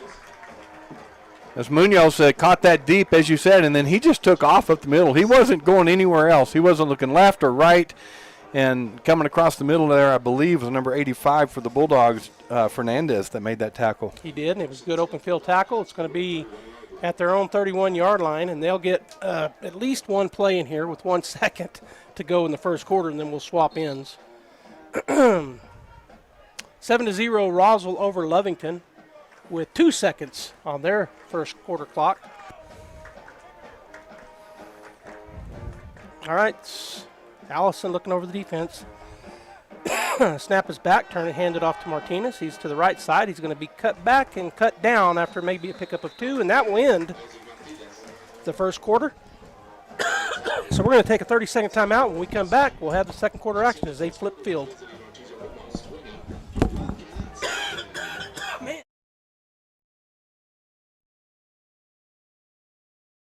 Bob Reed Pest Control. Reliable, professional, and experienced. The technicians at Bob Reed Pest Control have been providing pest management services for over 50 years and will continue to set high standards for their customers. Protect your family's most important investment, your home, and protect your children and pets from the dangers of poisonous bugs and insects. Everyone at Bob Reed Pest Control are trained and knowledgeable in the latest pest management practices, offering effective treatment plans for each situation. Bob Reed Pest Control. Find them online, BobReedPestControl.com, or call 575-623-5344. Serving all of Southeast New Mexico. Like what Deming came out to do. They onside the kick, trying to get it, and they didn't. But I like the aggressiveness. They come out in their first series. They throw a go route, trying to get behind our corner. We've seen another go route, trying to go deep. So they're not just trying to run the ball all the way down the field because we'll start packing that box on them. I do like the game plan Deming coming in with, but the Bulldogs have answered all those and great defense, and then the offense has been pretty proficient, scoring 20 points in the first quarter for the Artesia Bulldogs. Of course, they've had a lot of short field to do it because of the defense, too. Yeah, turnover and then a good punt return. All right, trips to the right side. He's looking to throw the ball. He does throw a stop route. Number 12 catches it, and he's going to be eat up right there. Yeah, that's tough, man. I mean, they left him open and found that soft spot in the zone. But then big number 52, Marco Soto, and the safety number 20 for the Bulldogs, Julian Baeza, Boy, they just sandwiched him between them. He got up, but that had to hurt a little bit. 3rd down and a long 2 after that pickup. So the Bulldogs again looking to make a stand here. Probably not in 4-down territory as they're on their side of the field at the 38-yard line. A slot and a wide out either side. They have the slot and wide out inverted on the far side. Allison takes a snap. It's going to be a straight quarterback run. He's going to run into a wall and lose a yard. Well, they're giving him forward momentum, but it'll bring up 4th down. Yeah, and on that, Joby, help me out here. It's number 56 for the Bulldogs, 52, which is Soto, number 90, number 99. So that's Leo Garcia, number 56, and number 99 for the Bulldogs, Chris Aguilar. Yeah. So it looks like they are going to stay on the field with their offense, or we'll see here as Allison goes to the sideline. He is the punter. We might see a quick punt here. Well, he's staying on the sideline, so he might have got hurt a little bit on that play. They are going to line up in a with number 22 as their quarterback. It's probably just going to be a straight run here. 4th down and 2. Might have got away with the false start. He's going to pick up the 1st down and a little bit more before Campbell rides him to the ground. Well, it's just a direct snap and a great run by the running back for the Deming Wildcats, Isaac Martinez. He lowered his shoulders, got through that first level with hands trying to grab him all the way through. It broke through, and number 25 for the Bulldogs, Charlie Campbell, did a great job making a tackle on him. So a 1st down pickup of about 8 or 9 yards. It's going to be Wildcat 1st down at the 47-yard line on their side of the field. Trips to the near side. Martinez to the right of Allison, who came back in. He's going to turn, fake the handoff, looking to throw the ball, going to throw it deep. And Melendez back there to break it up. Another good breakup by Thomas Melendez. That's a great job. I mean, you couldn't play that any better. He's running stride for stride down that left side with him. He's watching the receiver's eyes. When he looks for the ball, he turned around, found the ball, got his right hand in the air, and knocked it down. That's a great job by Melendez. That'll bring up a 2nd and 10. And not easy to do. Yeah. I mean, you look at it and go, wow, that was good, but that's not easy. And you're speaking from experience. You were a DB. You know. Yeah. All right, they're going to go trips to the right side. Ball near the middle of the field. Martinez to the right of Allison in the backfield. Snap is back. Going to pull the guard and tackle on the backside. Run that way. And the Bulldogs are going to give up maybe 2 yards. Good job there by the defense. And I'm going to give the defensive line credit. See if folks know, right? The defensive line, one of their jobs on the run play like that is to stay with their linemen to keep the linebacker free, that they can't get to the second level. So the defensive line did a great job that time at that, and then our linebackers came around there and made the stop. And Leo Garcia was the one on the backside 5 technique, and he went straight behind that tackle, and he was in on the backside of that tackle as well. And that's exactly what you want. All right, so it'll bring up a 3rd down and 8 for the Wildcats. An A formation look. They've got a slot and a wide out either side. Martinez to the right and behind Allison in the backfield. Man comes in motion, number 12. He's going to fake the handoff, hand it off in the middle. No, he kept it. Bulldog breaks free. He's going to throw it over the middle, and that's going to be caught for the 1st down. Good job there getting behind our DB and making the catch. Yeah, that's number 17 again. Seems to be his go-to guy, Brian Lobato. Good receiver. He's a senior for the Deming Wildcats, but part of the problem there is we have no pressure on him. He had 4 or 5 seconds to scan the field and find the open receiver. And I think what else happened was when we finally got some, he started to go, and then I think that DB came off his man and he was able to throw it to him. So a 1st down pickup, 1st and 10 at the Bulldog 39-yard line. Trips to the right side. They're going to bring him in tight, so tight trips on the right side. Snap is back. Going to quick pitch it to this right side. Bulldogs play it pretty good. They make a wall over here, and he's not going to get much of anything, if anything. Okay, so I gave him a hard time against Centennial. Our corners kept coming in, and they kept bouncing outside of them. That time, number 23 for the Bulldogs, Miguel Soto, did a great job. The receiver's on him, but his job at that point is to cut that play back inside, and that's exactly what he did. And the pursuit coming down the line of scrimmage, especially Chris Aguilar hustling down, made that tackle. And that was a gain of 0, so it'll be 2nd down and 10 now for the Wildcats. 8:03 and counting, 20-7 here in the 2nd quarter. Trips to the left side, which is the wide side, ball on the near hash. Martinez to the left of Allison in the backfield. Shotgun formation. Snap is back. It rolls. He picks it up pretty cleanly. He's going to throw an out route over there and immediately hit and tackled by the Bulldogs. Melendez maybe? That's number 23 for the Bulldogs. I'm trying to see who caught that pass, and it's number 7. So they went to him again, and that's Munoz. But as soon as that ball was in the air, Miguel Soto broke up on him and closed quickly. So as soon as he caught it, he made the tackle. Pickup of 2. It'll be 3rd down and 8 for the Wildcats. There is 7:20 and counting to go here in the first half. Ball on the Bulldog 37-yard line. Trips to the near side, one receiver to the far side. Allison looking over the Bulldog defense. Snap is back, fakes the handoff. Bulldogs trying to put a little pressure on. He's going to step into it. And now, there was the face mask, and they saw it. So Charlie came up to make the tackle, and he kind of flew over him, Robbie. And when he reached back, he got a hold of the face mask. He did, and that, again, we brought the blitz. They did pick it up, so they found the open receiver. He made the catch. Charlie made the infraction. So Deming's got a good drive going here. Are they playing in Roswell? They're playing yeah, they are. At the Wool Bowl. It's not blue. It's not the Tidy Bowl. Yep, So Roswell's up 7-0 with 10:15 left in the second quarter. So they'll march that off after the where he was tackled. So a 15-yard penalty. We'll put him down inside the 15-yard line. Looks like they're going to mark it at the 14. Is that right? So 1st and 10 for the Wildcats. Ball in the middle of the field. 6:58 to go here as they roll the clock. Trips to the left side, one receiver to the right. Martinez, the running back, to the left and a little behind Allison, the quarterback. Snap is back, fakes the handoff. Allison out to the left side. He runs into problems. I think the ball, I thought it came out and bounced back to him, but he didn't get much on it. No, he didn't, because Charlie Campbell and Pacheco closed in on him so fast. He's trying to get around that corner, and the Bulldogs' speed is just better than his tonight. He can't get around that left side. But he did pick up 4, so it'll be 2nd down and 6. I didn't think he got that much, but I'm looking where they marked him. So 2nd and 6 for the Wildcats. They are at the Bulldog 9-yard line with 6:15 and counting to go here in the first half. Trips to the wide side, which is the right side of the field. Allison has Martinez to his left and a little behind him. Bulldogs showing maybe a blitz. We'll see what they do here. They're coming up on the line like they're coming. And they back out of it. Snap is back. Fake the handoff. Looking to throw the out route or the over the top. And that's going to be in and out of the hands of the intended receiver. Boy, looked like he was catchable. It just went through his hands. Number 12 for the Deming Wildcats ran kind of a flag route, what we'd call Joan Ramirez, the senior wide receiver. And he got behind Melendez. Melendez bit on the inside move. It was a good throw, as you said, just right through his hands.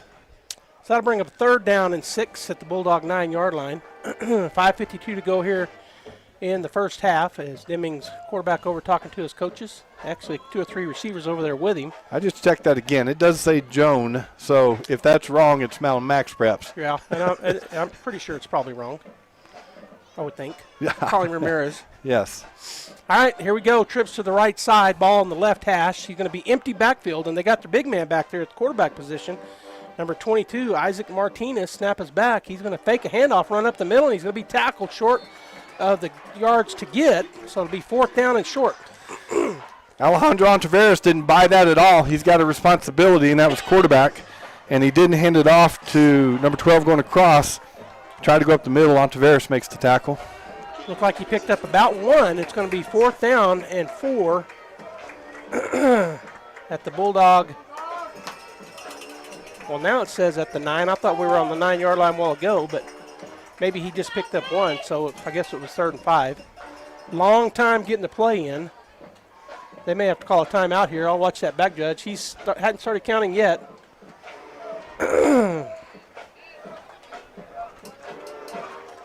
Now he's, well, no. Oh, what is going on? They're taking a long time. Now timeout taken on the sideline. Okay. So we're going to take one as well. The Artesia Bulldogs lead here in Deming, 20-7 if you're just now joining us. 4:57 to go in the first half. Deming threatening. They got a 4th down and 4 inside the 10-yard line of the Bulldogs. We'll be back.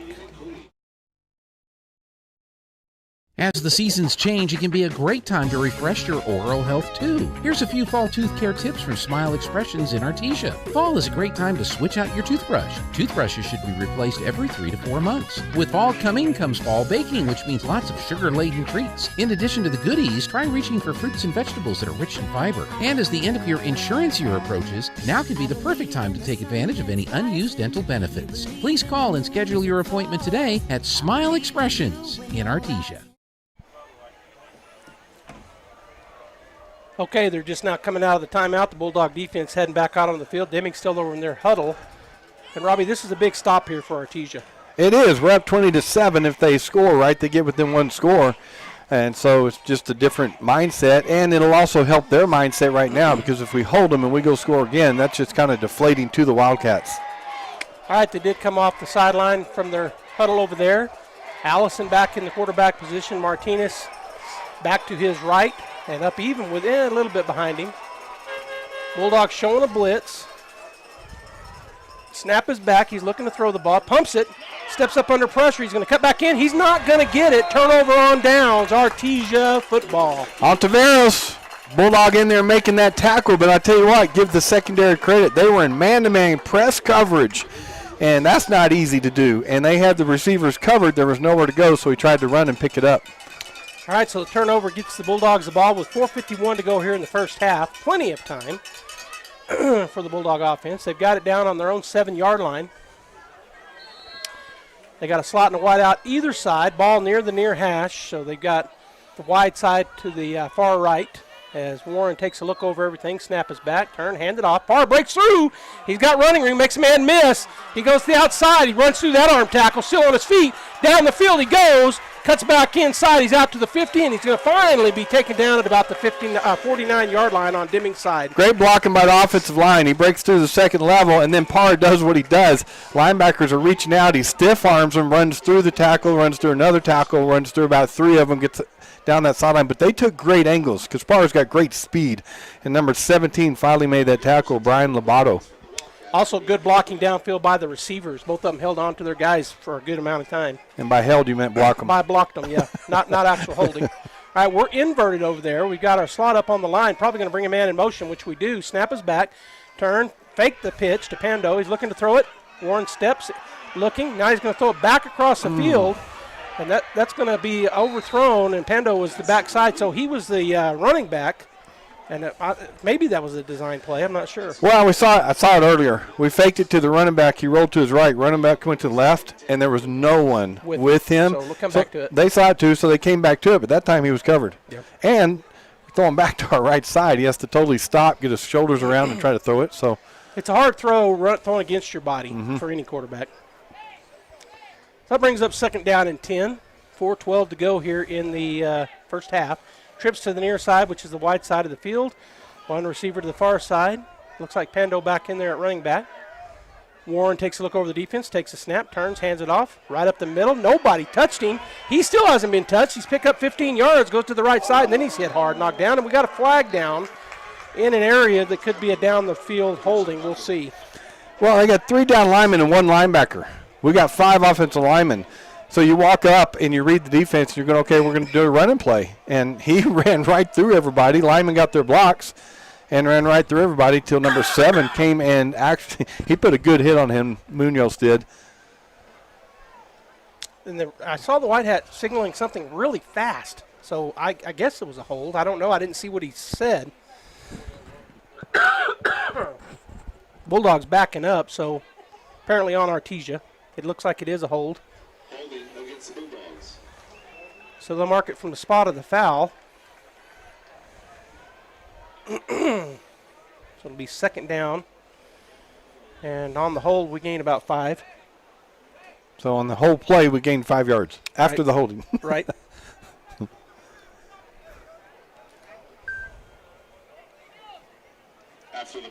Got our game still on a delay. Roswell 7, Lovington 0, Lovington football. And here we've got 20-7, Bulldogs, 4:03 to go. A formation. Warren looks over the defense. They got 2 safeties back. Oh, and he's going to be hit in the backfield, and he'll be sacked. Good job by that right side. Number 12 and big numbers. Let me get his number real quick if I can get 58. it. 66. 66. Yeah, 66 back there. I want to give them credit, right? That's Ramirez and Ledesma that came in there, but it was formed by the coverage. I mean, he's looking down the field. It wasn't open to what he wanted, and so boy, they converged on him and they hit him hard. All right, so a loss of about 7. It'll be 3rd down and 13 for the Bulldogs. Time running down to 3:25 and counting here in the first half as Warren was over talking to Coach Moppin. He'll hustle out and give the play. The same thing I said for Deming. We probably better hurry here because it's been running for a little bit.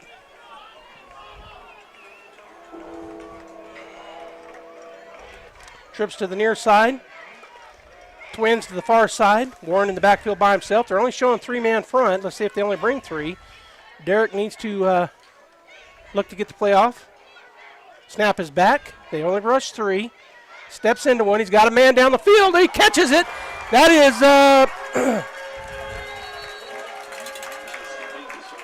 Sawyer. I couldn't see his number for sure. I thought it was 10 at first, and I thought it was 13. So it was Sawyer. Safeties are lined up outside the hash marks. Sawyer's the inside slot on the trips formation, so he just runs a go route, gets around his guy, and there's no way the safeties can recover. Great throw by Warren. Great pickup by Sawyer. All right, so a big first down pickup. Snap is back, turn, hand it off to Parra. He hit in the backfield this time. Good job by the defense. They just broke through kind of had a jailbreak through our offensive line and got him in the backfield. Yeah, he did. First one back there is number 50 for the Wildcats, and that's Fabian Gutierrez. So great play by that young man. All right, we're down to 2:30 and counting as the Bulldogs do huddle up here. Threatening once again. Ball on the 6-yard line. 2nd down, trips to the right side. Quads. Which is right side. Oh, Quad's over there. Snap is back. Warren just looking to run the ball. He's going to get through the first line of defense and get right up on the goal line, it looks like. Well, we went with empty backfield again because that's the way we scored one of our touchdowns, Warren going up the middle. And that time, number 5 for the Wildcats, which is Chacon, stayed home, made the tackle on him. So 3rd and goal for the Artesia Bulldogs on the 1-yard line. 1:48 and counting. The Rhino package in the backfield.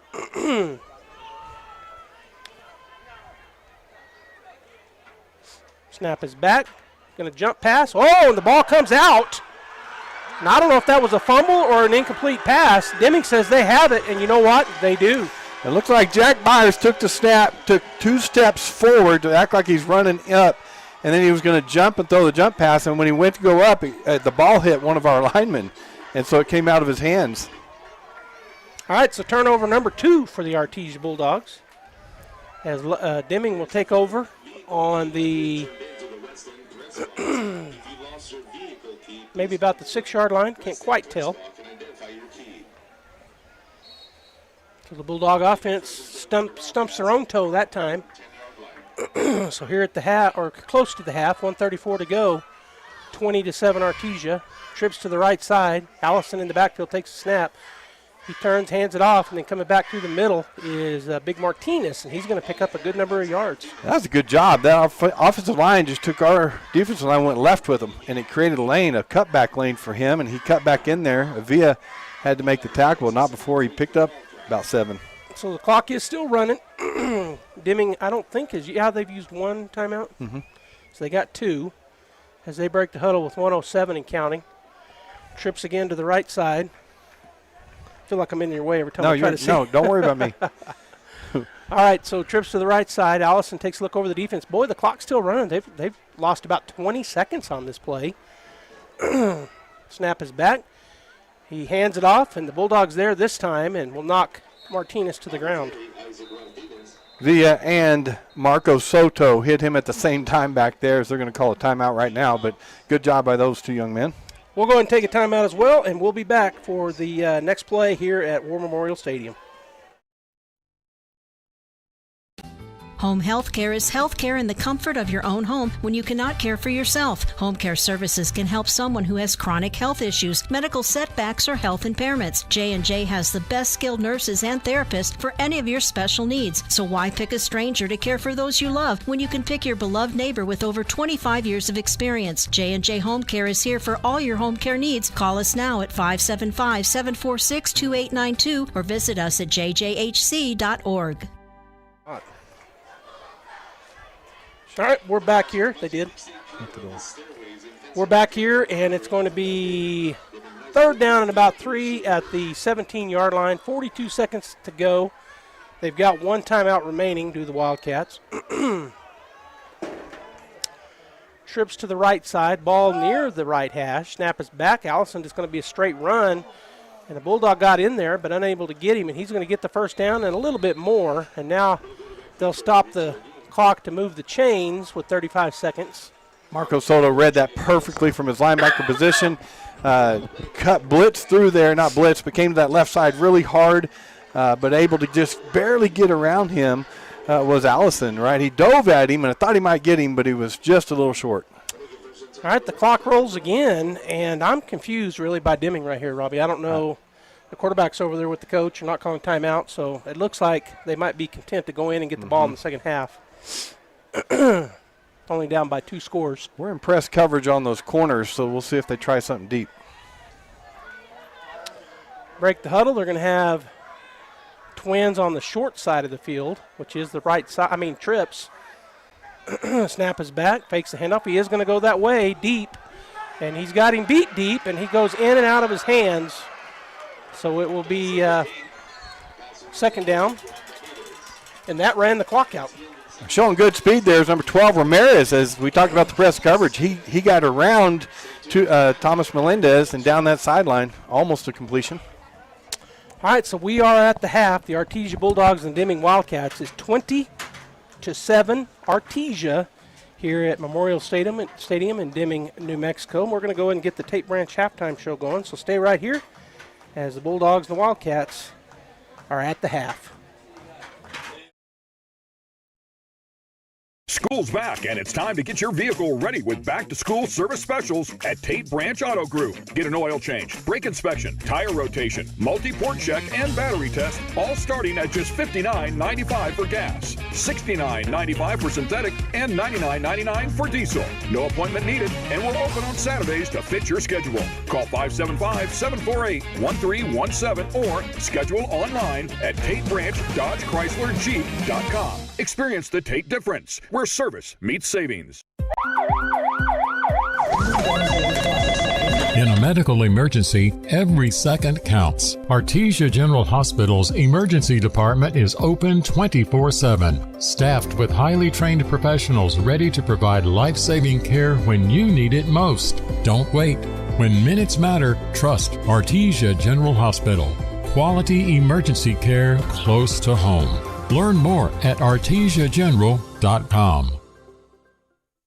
RE/MAX Axiom, located in the heart of downtown Artesia at 402 West Main, Suite D and E, is staffed with certified full-service professional brokers. Whether you're buying or selling a home, the professionals at RE/MAX Axiom will lead you through every step of the process. Visit their website, remaxnmaxiom.com, or call 575-255-0111 to speak with a licensed broker. RE/MAX, voted the most trusted name in real estate, and RE/MAX Axiom are proud supporters of our community and all Bulldog activities. We have a big name, but a small town feel. We rise by lifting others.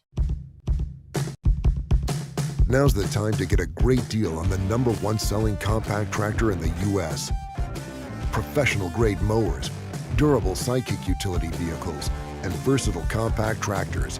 It's the equipment you need to take care of your land. Right now, get select L2502 series for as low as $21,999 or $325 per month. Visit your local Kubota dealer, Amigo Machinery at 2801 Southeast Main Street in Roswell.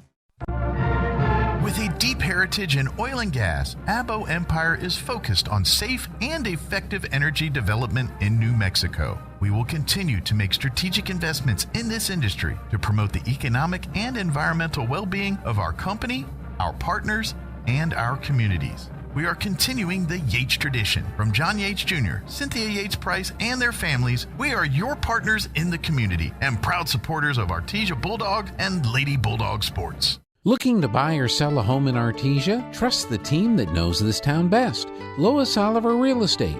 With years of local experience and a dedicated group of expert agents, we're here to guide you every step of the way. Whether you're finding the perfect place for your family or getting the best value when it's time to sell, Lois Oliver Real Estate is your hometown advantage. Visit LoisOliverRealEstate.com and let's get started today, because no one knows Artesia like we do, and we love it here.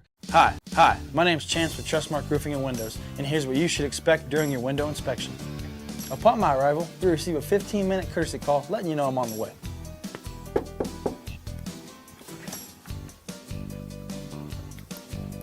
Once I'm in your home, I'm going to be checking for moisture indication, functionality, and any kind of energy efficiency improvements to the inside and outside of your home.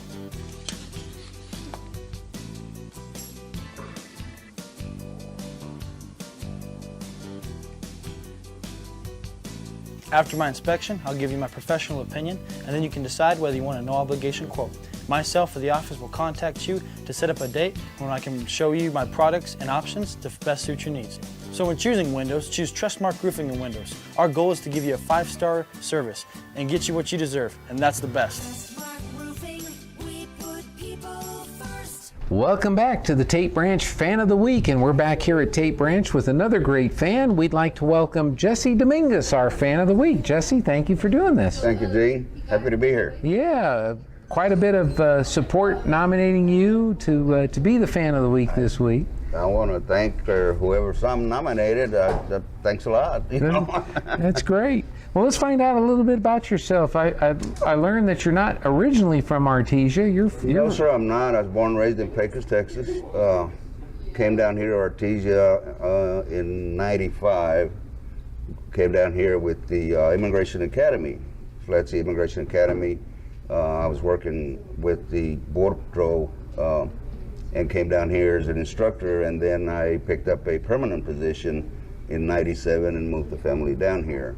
And we became Artesians. Is that right? So you didn't leave right away. You decided to stay in Artesia? I decided to stay, and best thing I ever did. I love Artesia. It's a great community, great education, great schools, support, fan support, and everything. It's just great. Matter of fact, I tell everybody, y'all want a good place to live? Go to Artesia. Go to Artesia. So you raised your family here? Raised family here. My son graduated, my daughter graduated from Artesia High School. My son played football. My daughter's a teacher at Hermosa. They're a great teacher. And my grandson, Jonah's playing right now.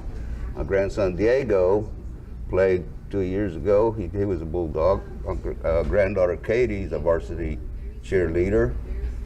So we're pretty much involved with the Bulldogs, and we don't miss any games. That's right. That's right.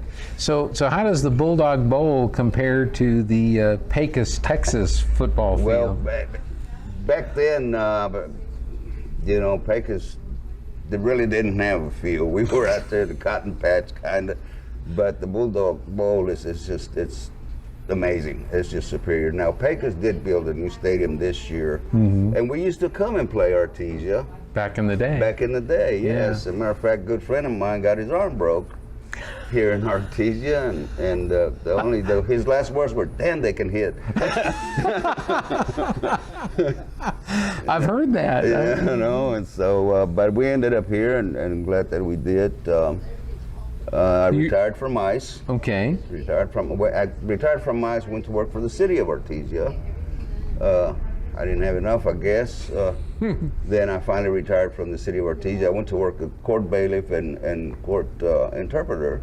Then I transferred over to code enforcement. Okay. And then I went ahead and retired from the city. I had promised my wife that when she retired, that I would retire too, and she retired from the Eddy County Sheriff's Office. So so we both said, okay, time to travel or something. Or something. Means more time to go to ball games. There you go. There you support the kids and the grandkids. Exactly. So who invited you to the first football game when you moved here back in 90? Was you say 90? Well, in '95, actually, we would just get together. The instructors that were here on detail we would just get together, and which, you know, there's nothing to do. Let's go to the game. Yeah. And we, ever since then, started following the Bulldogs and started going to the games and stuff. So, Yeah, and then when you had your when I kids brought playing, the family and had the kids playing and everything, yeah, of course we were going to be there. So. Yeah. Do you have any memorable games? Any favorite games that kind of stick out in your mind? Actually, Gene, they're all memorable and they're all good games and everything, and we enjoy them. But there is one, I guess, that I would say is memorable. I think it was when we were playing state with Roswell, and grandson Diego was playing, and he's not a starter, but he finally got in at the end of the game, a couple of plays, and he was actually on one of the tackles at the end of the game and stuff. So that was pretty memorable, you know. It's because I always tell the kids, even if you're not a starter, when you get that call, go in there and play like you were a starter. That's right. So, now, did he have a nickname? And yeah, they called him Snacks. Why? Because during practices and stuff like that, the coach would see all the players around him and stuff, and he would be giving them little snacks and stuff. So what's his favorite snack? I don't know. He likes to eat, so. But he was the one that always kept the sideline going, hollering, and you know, and all that. So it's pretty good. But no, they're all good games. They're all memorable, and I'd rather go see the Bulldogs play than a college game, or even maybe a pro game aside the Cowboys. I'd go see the Cowboys. Good. Yeah. Well, I do want to see that stadium. I hear that stadium is really nice there in Dallas. Yeah. But, we went and saw it, but I'd like to go back for a game, but we haven't yet. So, yeah. But it's just been a great experience, though, for you and your family, just living here. It's been. I graduated in '74 in Pecos. Right after graduation, I went in the military.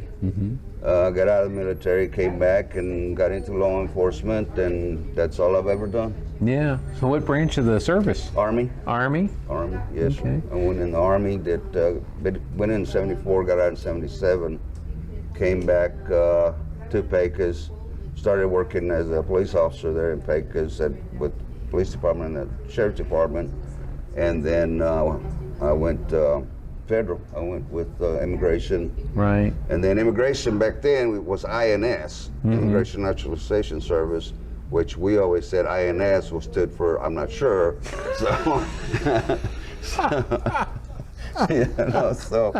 and then of course we went to the Department of Homeland Security and became ICE, and so total federal years, 20 years. Yeah. That I did. So when you were in the Army, did the government send you to any exotic places around the world? Actually, I was stationed did my basic in Fort Knox, Kentucky, and then I was stationed in Fort Hood, but we got sent right there at the beginning of the fall of Saigon. We got alerted and actually went up in the air to go to Saigon, and we got turned back to Fort Chaffee, Arkansas, because that's when all the Vietnamese refugees were coming in to Fort Chaffee, so we had to set up camp there. Yeah. And then after that, I went and got stationed in Germany, and then it was about time for me to get out. Time for you to get out.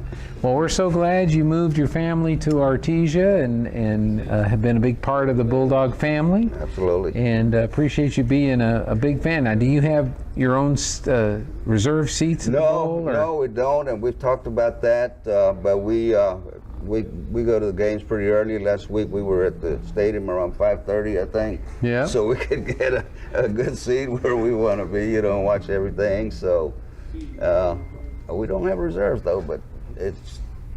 Like But do you sit in the same place? Is it kind of your seat? Does everybody know? Yeah, you know what? We kind of do. That's why we go early, to make sure we get that same seat. Get that same seat. Well, good for you. Well, Jesse, for being our fan of the week, we've got a couple gifts for you. We've got a very special mug from Tate Branch, and it says Fan of the Week. So this is your official Fan of the Week mug. I appreciate that. Yeah, and then our friends at Adobe Rose have this $50 gift card that we'd like to give to you. Oh, okay. So, you and your wife can go and enjoy a couple of meals there at Adobe Rose, and I'm sure it'll be a great evening for you. I'm sure it will. When you do that. I appreciate everything. Yeah. Appreciate Tate Branch, Adobe Rose, and whoever nominated me. Well, appreciate that. And I think they know who they are. They might even be around here somewhere. That's great. That's great. Well, thanks for doing this, Jesse, and Thank congratulations. you. And Thank you, hope sir. you get to see a bunch more ball games. Oh, absolutely, absolutely. All right, Jesse Thank you. Dominguez, our fan of the week. If you know somebody that deserves to be fan of the week, give Perry a call here at Tate Branch and let him know. And who knows, we might get him in during the season this year as our Tate Branch fan of the week. Thanks for joining us. More in the halftime coming up. School's back, and it's time to get your vehicle ready with back-to-school service specials at Tate Branch Auto Group. Get an oil change, brake inspection, tire rotation, multi-port check, and battery test, all starting at just $59.95 for gas, $69.95 for synthetic, and $99.99 for diesel. No appointment needed, and we're open on Saturdays to fit your schedule. Call 575-748-1317 or schedule online at TateBranch.ChryslerJeep.com. Experience the Tate difference, where service meets savings. It is much easier to prevent business fraud than to clean up the damage after fraudulent activities. First American Bank is committed to introducing the newest technology and treasury management solutions. With First American Bank as your business partner, we can help you with our recommended fraud prevention products and best practices to proactively keep your business finances more secure. Talk to a banker today to find out more. First American Bank, your local first community bank since 1903. Member FDIC. There really is no one quite like you, and no one quite like the ones you love. At Turpening & Son Mortuary, they take pride in providing families with the best service possible. The phrase, "we make it personal," is not just a tagline. It's the way they conduct themselves every day as they honor the ones you love in their own unique and special way. Located at 611 West Grand in Artesia. Visit artesiafunerals.com to learn more. Turpening & Son Mortuary, proudly serving our community and your family since 1954. When was the last time a bank asked you about your needs or your goals? When you're a member of Artesia Credit Union, you get to use your money for something more important than fees and finance charges. You get to use your money for you. Membership is open to anyone who calls New Mexico home. Become a member of Artesia Credit Union today and see what your partners can do for you. North 5th Street in Artesia or online at artesiacu.org. Artesia Credit Union, member NCUA. The Artesia Police Department wants to remind you to lock up your vehicles, take your keys with you, and never leave valuables in your vehicle. If you're looking for a rewarding career in law enforcement, the Artesia Police Department is looking for you. The department is currently hiring certified and uncertified officers. Take advantage of a great retirement plan, paid leave, and medical benefits. Apply in person, online, or call 575-746-5000 for more information. The Artesia Police Department is an equal opportunity employer. And please always remember, don't drink and drive. Are you ready to succeed? ENMUR's dedicated facilities and faculties provide an exceptional learning experience, from academic programs to behavioral sciences, business, health education, or technical education. ENMU Roswell offers a wide variety of certifications and degree programs designed to take your education and experience to the next level. Eastern New Mexico University Roswell, worth the journey. Roswell's hometown university. Success starts here. ENMU Roswell. Hi Artesia, Cambria here from your local KFC and Taco Bell. And boy, do I have some amazing Tuesday deals for you. If you're grabbing a quick bite for yourself, you gotta try our country fried steak meal. This includes our delicious homestyle country fried steak patty served with mashed potatoes and white gravy, creamy coleslaw, and a buttermilk biscuit, all just for $4.99. Looking to feed the whole fam? We got you covered. Try our $20 meal deal. This includes 8 pieces of all dark meat chicken, large mashed potatoes and gravy, a large coleslaw, and 4 buttermilk biscuits. As always, it's great to be a Bulldog, and we hope to see you soon at your local KFC and Taco Bell. Picture this. You're behind the wheel of a John Deere compact tractor. You're effortlessly breaking ground, moving piles of rocks just by moving a lever, and enjoying the sun as you clear brush across your pasture. We could keep trying to put you in the moment, but to really understand what this feels like, you just have to get in the seat. Stop by Pecos Valley Equipment in Artesia and Roswell, or visit us online at pecosvalleyequipment.com.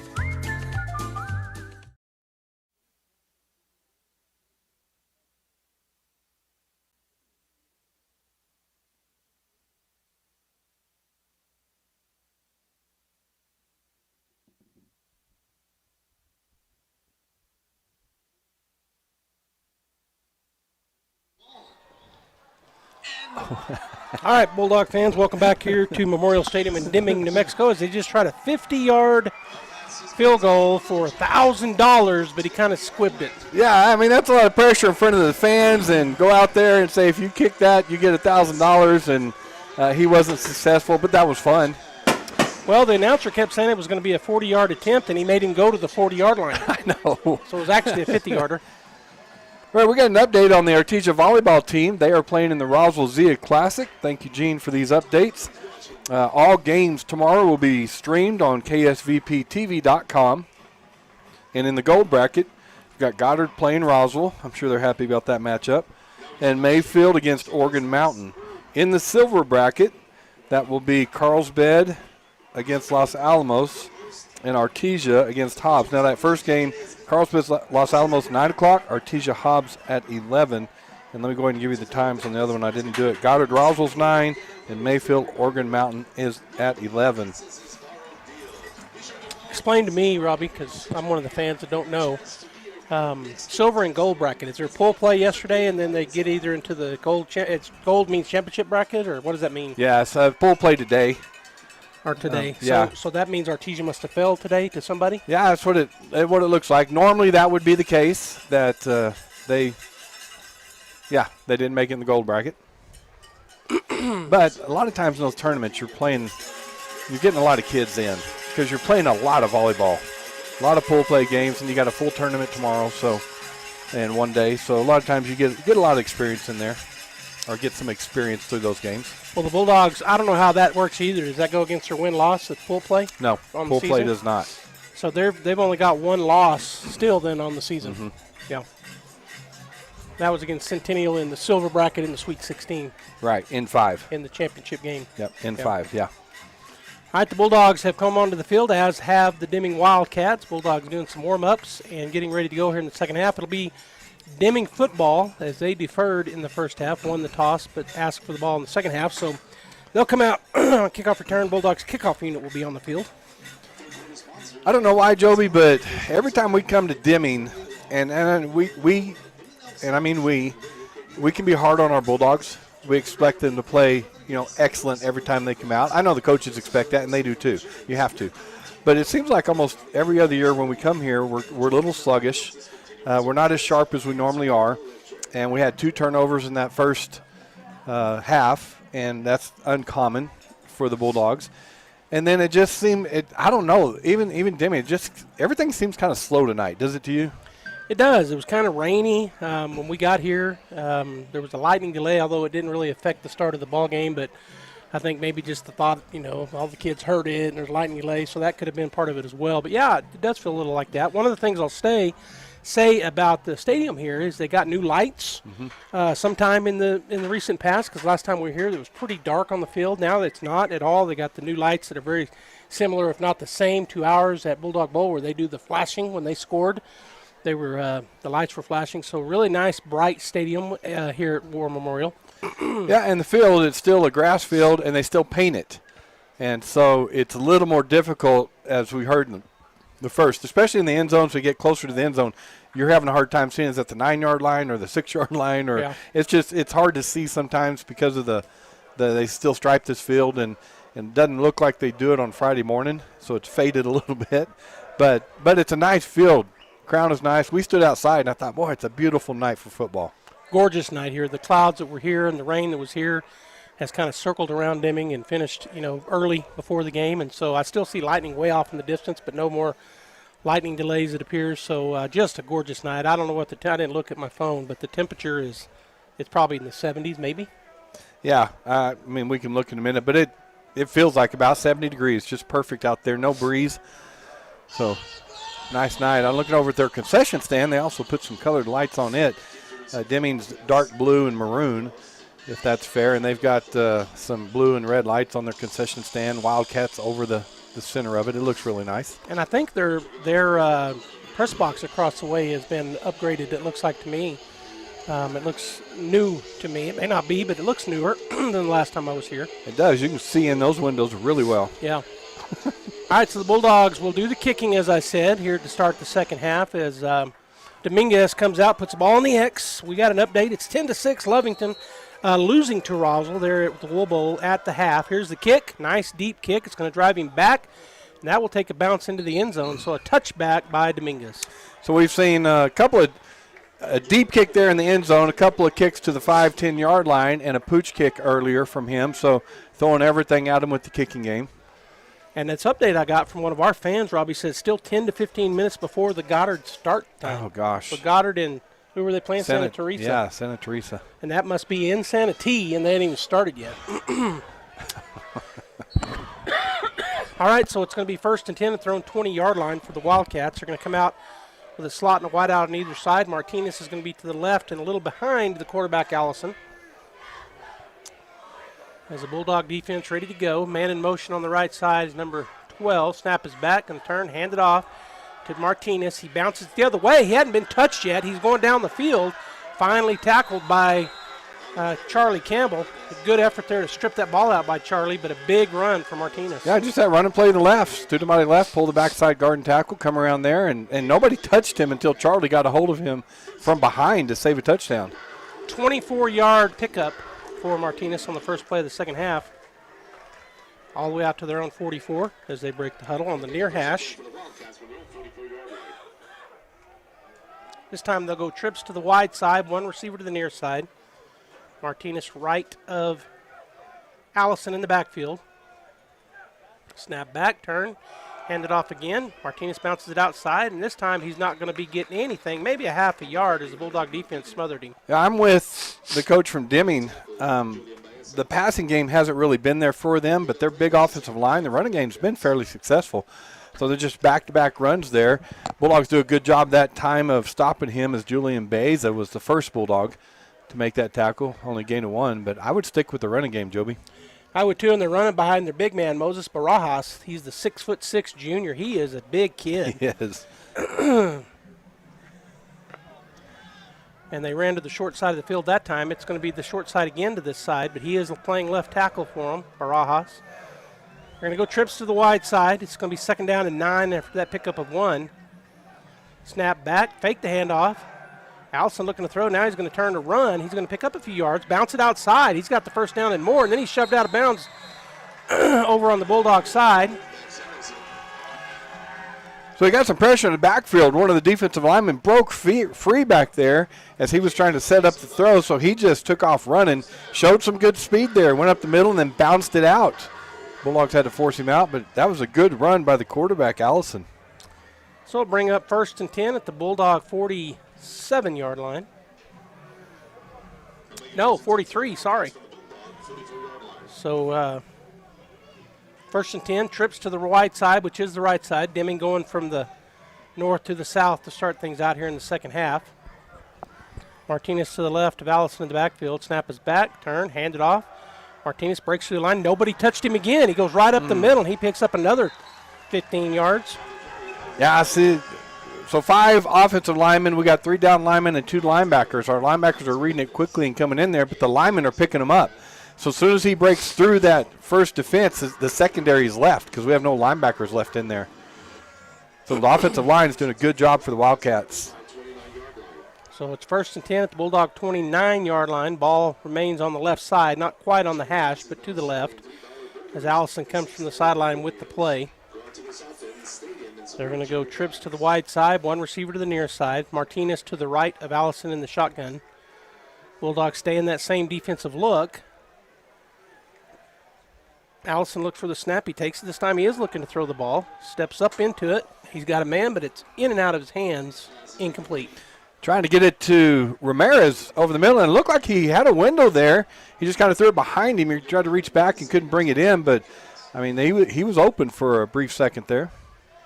So it brings up a 2nd and 10. That was their second time to look to pass. The first time he ended up running the ball, did Allison, but that time throws it incomplete. So 2nd down and 10 at the Bulldog 29, almost the 30-yard line. Again, trips to the right side. Martinez to the right of Allison in the backfield.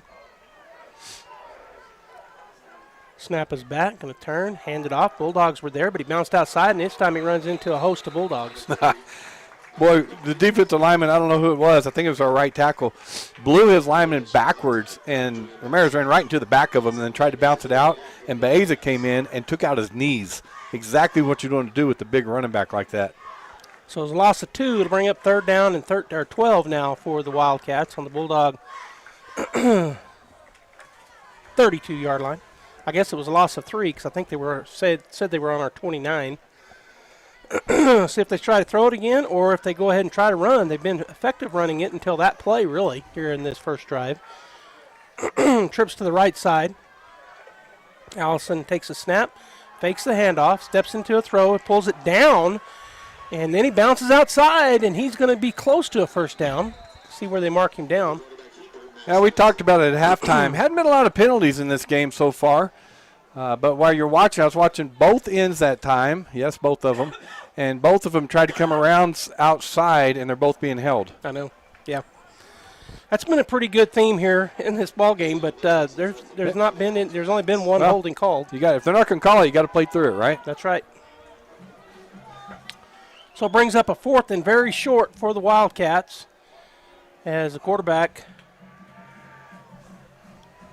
is not coming back onto the field. So it's going to be number 25 in the backfield. It looks like they're going to go maybe with a heavy package. Actually, they're trying to decide what they're going to do. So Martinez is going to go under center, the running back. Snap. He's going to push forward, and I think he probably got it on that second effort. Seen a lot from the Deming Wildcats in a short yardage package. They've run the Wildcat to Martinez. They've run a sweep out of it with him. They've gone up the middle, and now him under center. So giving us different looks. Looks like they're going to measure it. It is real close. Deming was saying first down, and I didn't see our Bulldogs saying first down our way, so I think they feel like it is a first down Deming. So my understanding, and I haven't watched a lot of college or pro ball this year so far, but my understanding is they've gone away from this measuring in those systems. Have you seen that or heard that? I haven't, but I haven't been watching much college or pro football either. We just watch high school, don't we? Pretty much. I watch a little bit of college and pro, but not much.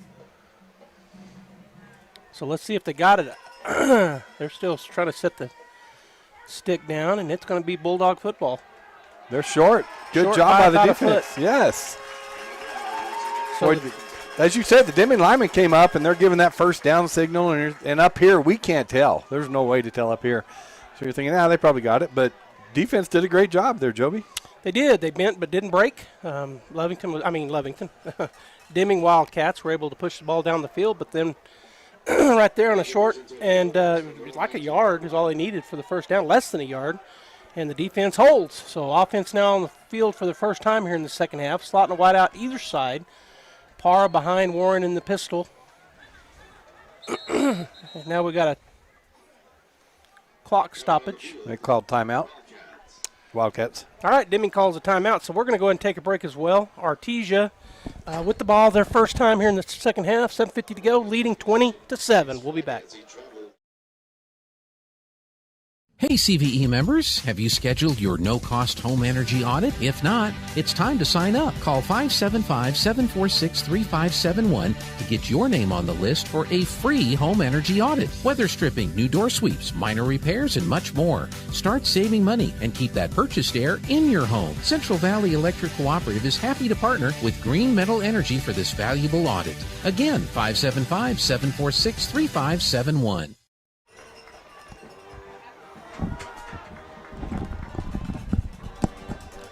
All right, we're back after that Deming timeout. Bulldogs 1st and 10 at their own 19-yard line after the defensive stop on the short 4th and less than a yard for the Wildcats. So turnover on downs. A formation look. Warren with Parra in the pistol behind him in the shotgun.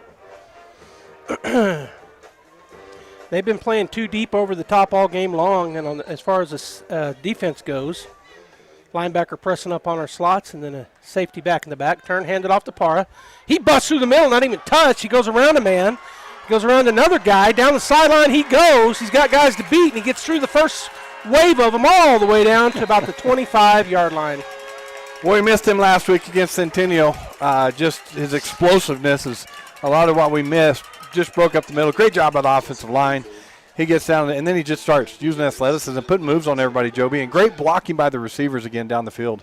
Bulldogs right back on the line of scrimmage. It is the 25-yard line of the Wildcat. Oh, snap came back. Warren wasn't looking for it. Parr will pick it up. He's going to try to make something out of nothing. He's going to get back close to the line of scrimmage, depending on where they spot him down. That's what happens, right? You come out after the half, you hold them on defense, you have a big play to start the drive, and then a miscommunication between your center and quarterback, and now you got second and long. Yeah, I was watching the yard marker, and he hadn't moved back there yet, but I could see he had to move back. Second down and about 14 now for the Bulldogs at the 29-yard line of the Wildcats. Trips to the wide side. Fuentes, Hodling, and Byers over there. Eglin to the near side. Snap is back, looking to throw the ball. He's going to throw it over across the middle. It's going to be caught by Hodling, and I think the ball came out. He's saying he was down by contact, and was he in the end zone? He's right on the 1-foot line. I tell you what, I didn't see any way that he could get that. He had a defender right on him, threw the ball, and it comes right over the defender. Hodling catches it. I don't know how. It's a great catch. And then they make the tackle, but, that was an awesome play by Hodling. Well, when he hit the ground, the ball flopped out, but a good call there by the official because he said the ground caused it. So first and goal at the 1-yard line. A formation look again. Warren in the shotgun with Pando behind him in the pistol. Snap back, turn, hand it off. He's going to go into the score, so the Bulldogs score. Touchdown with 6:53 to go here in the third quarter. 26-7. Our score is the, looks like the PAT team will come onto the field. One thing we haven't talked about is the depth of the Artesia Bulldogs. We've got almost 100 players over here on the sideline. Deming has, I think, about 35 to 40 over there. They got several two-way players, and so we're going to start seeing that in the second half here too. Seeing a little bit of wear down. Snap is back, hold is down, kick is up. And the kick is good, so with 6:53 to go here in the third quarter, the Bulldogs up 27-7. We'll take a break and be right back here on KSVP Radio and KSVPTV.com. Hey Artesia Bulldogs, it's Holly with Nels Floral. AHS football season has kicked off, and that means homecoming is just around the corner. Nels Floral has all the mums and garters you could ask for, from teeny tiny to as big as Bulldog Pride. We even have specialty charms and ribbon for softball, soccer, band, choir, cheer, and much more. Homecoming is September 26th, so order today at 712 West Dallas or call at 575-746-3775. At Nels Floral, it's great to be a Bulldog.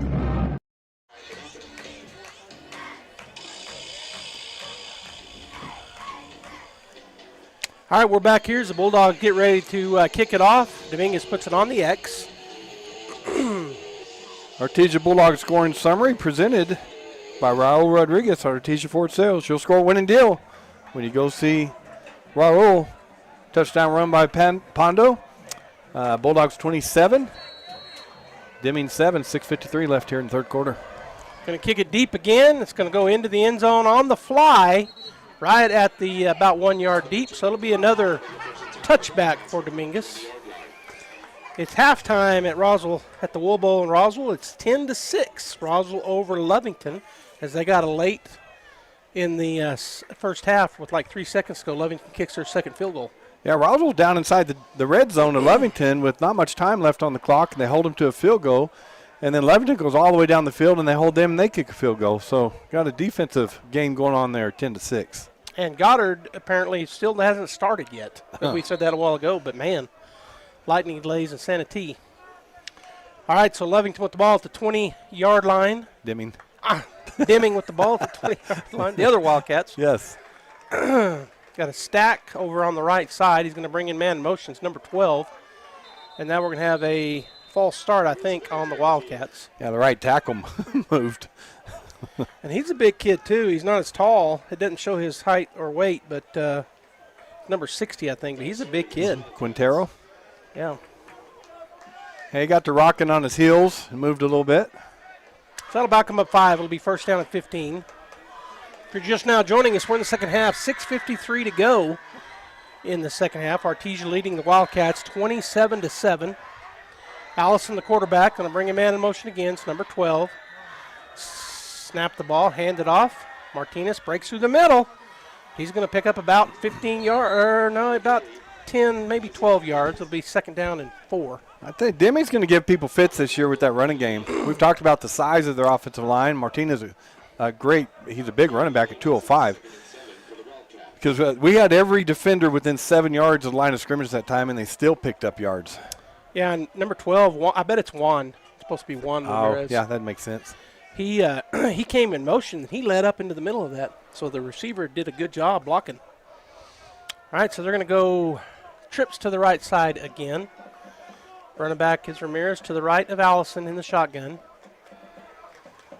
Snap is back, going to turn, hand it off to him again. He goes through the middle, untouched again, and then he's upended after a pickup of about 5. It's close to a first down. Good tackle by Baeza on that. Again, Deming just showing some muscle here. They're moving the defensive line. Ramirez is down. He got upended pretty hard. So their big running back on the ground here took his helmet off. I tell you what, we'll go ahead and take a quick timeout. When we come back, hopefully he'll be okay. Stay right there.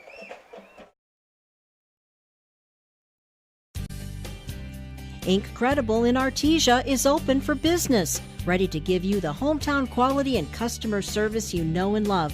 Georgia and her team specialize in in-house design for quality custom business cards at a competitive price. From scanning to desktop publishing, if you need it, they can do it. On Main Street across from the Derek Floor statue in downtown Artesia. For all your printing needs, think Incredible.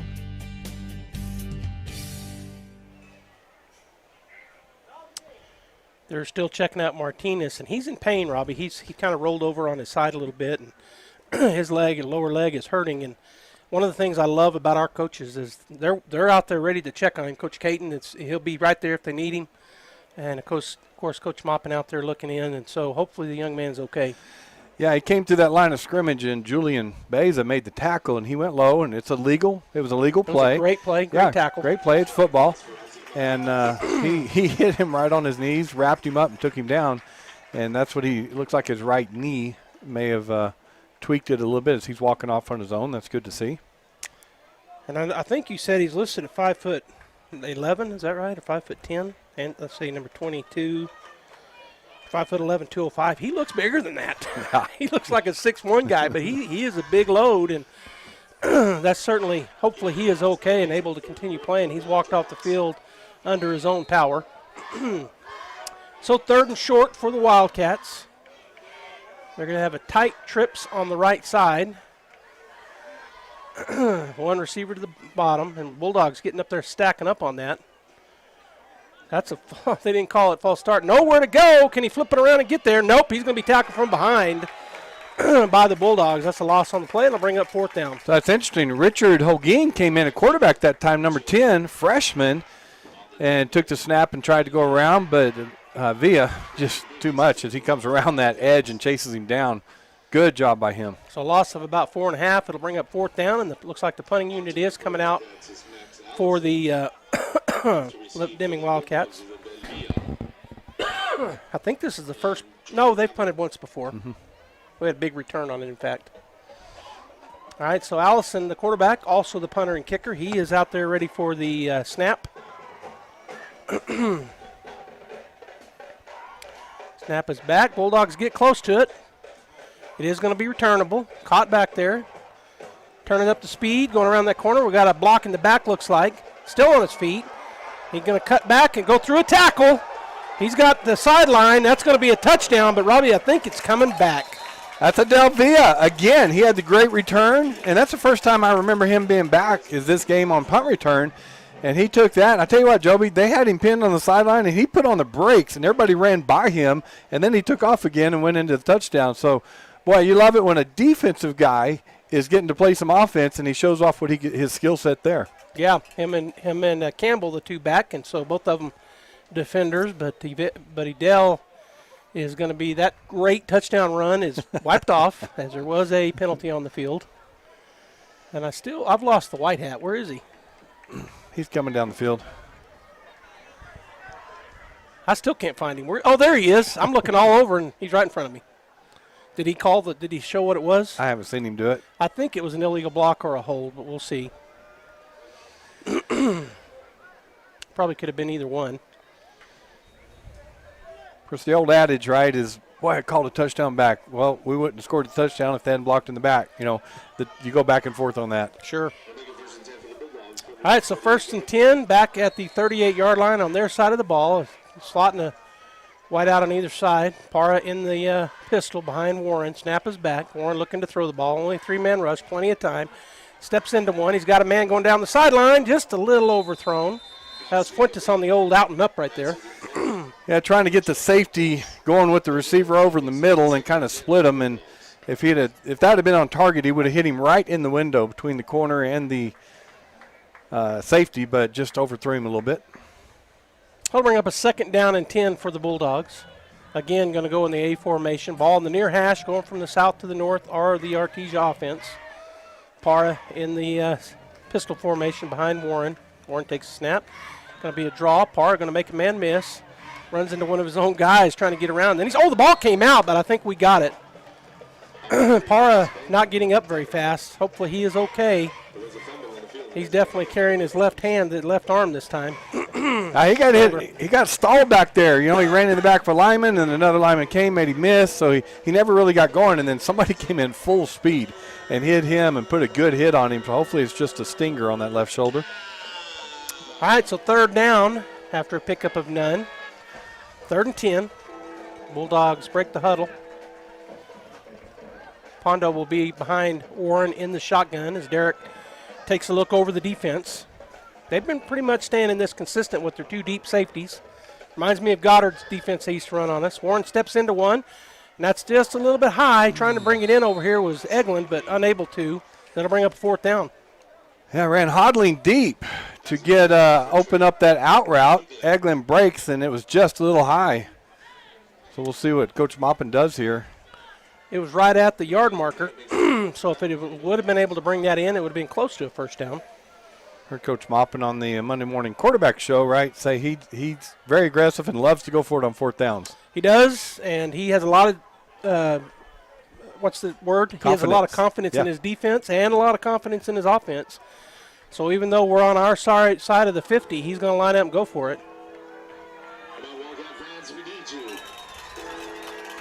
A formation look. Pondo in the backfield behind Warren. Really spread out wide to that side. Now Pondo will go into motion. That puts them in man coverage on that side, and we're going to have a false start on the Bulldogs. So that's going to back us up 5. I don't know if he has that much confidence. Yeah, so what the Bulldogs have done, and we've covered it, our wideouts, Eglin and Byers, have been very, very effective this year so far. So Deming comes in bracketing them. They got a guy about 5 yards off of them, taking away an inside route on both of them.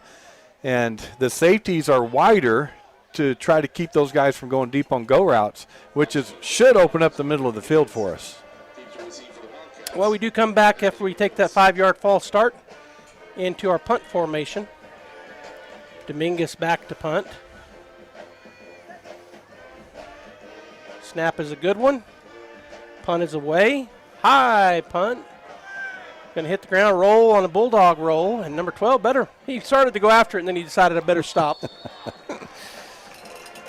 Yeah, he had a Bulldog running right beside him, and he was chasing the ball like he's going to pick it up and go somewhere. I thought he was going to. I was like, oh, I'm telling you, maybe he'll touch it. Say it in the years past, those things, they kill you as a coach. It's like, just get away from the ball. Yeah, stop running. Because you don't know where the ball's going. Yeah, it's all blowing. It bounces funny.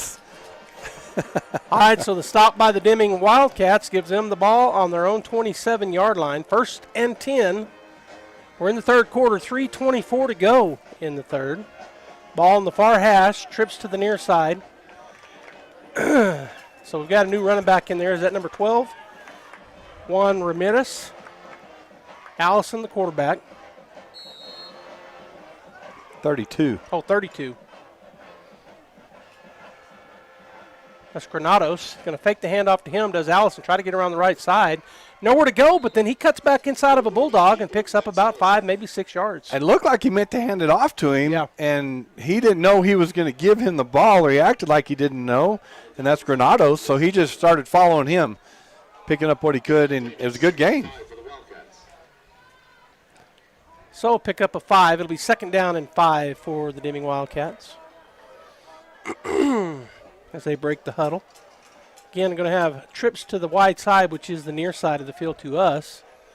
Left side for the Wildcat offense. Holguin's a running back this time. Allison takes a look over the defense. Snap is back, turn, keeps the ball, bounces it outside. He's going to get the first down and a couple more. Well, that's the second time in a row. As soon as the Bulldog gets there, he's going down. You know, he's not trying to pick up those extra yards. You wonder if his coach told him we don't need anybody else hurt. So as soon as they close in, you go down. Well, he's not a very big guy. No. I mean, when he was standing back there, Martinez looks like a giant, and he's only 5'11". Yeah. So he's not very tall, and he's pretty thin. He's got a little bit of speed. Yeah. But you're right, he's not trying to run through tackles. All right, so Allison once again with trips to his left, one receiver to his right, ball in the middle of the field. Looking over the defense, running back to his left in the shotgun. Snap is back, went to the ground with it. Number 10 bounces outside, and he's going to be dragged down after a pickup of maybe 3. Well, that's just a good play over there. Holguin takes the handoff and goes around that right side, but Julian Beza is waiting on him over there, wraps him up and takes him down while 2 other Bulldogs come and help him as he's going down. So that was number 10 that was running the ball? Holguin. Richard Holguin. He's a freshman quarterback, so they got a quarterback with the quarterback in the backfield on that play, and he's back in there again. He's littler than he's shorter than Allison. Got a tight bunch to the left side. Going to turn, hand it off. Boy, the Bulldogs. Oh, my goodness. That was a jailbreak. You can't even call it because it was so much, right? Gosh. Like, oh, my goodness. Bulldogs lined up everybody, and they brought the house. And breaking free was Marco Soto. As soon as he handed him the ball, he was in his face wrapping him up. He swallowed him. He did. No chance for the Deming Wildcat running back. And that's kind of what happens. We talked about go to the running game, but if you don't keep it honest with the pass, then we're just going to stack that line. Yeah. And they've lost their big running backs for the time being. Hopefully he is okay, but he hasn't come back in yet. All right, so going to go Holguin to the right of Allison. Trips to the far side. Twins, wait a minute, that's not trips. Going to throw it this time. Bulldogs do bring the house. He breaks away from one guy. He's going to throw it down the field. That's going to be caught. That's going to be a first down. Good play. Yeah, it's a great play.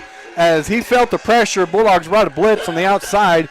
He stepped inside of it, rolled to his right, and Ramirez had run deep down the field, and he did what he's supposed to do. The quarterback starts scrambling, you come back towards him. So good job by the Deming Wildcats. First down pickup, and so that puts them at the 48-yard line on their side of the field, but a great pickup. We're in the third quarter. We're down to 8 seconds, and it looks like they may go ahead and let this time run off and go to the fourth quarter. That was a fast quarter, Joe. It really was. A lot of running by the Deming Wildcats. All right, so we're going to go into the fourth and final period, barring a tie. Bulldogs 27, Wildcats 7. We'll be back. KCLT is the leader in surface rental equipment and customer service throughout the Permian Basin. With yards in Artesia and Monahans, Texas, you can count on KCLT to work 24/7, 7 days a week. Their professional mechanics are always out in the field and are DORT certified. KCLT is there to make sure your site is ready when you are ready and can certify your man lift and forklift operators on site or in our yards. Save KCLT in your contacts, 575-308-8647. Surface rental equipment all in one place. KCLT, helping you keep America running. Proud supporter of the Artesia Bulldogs.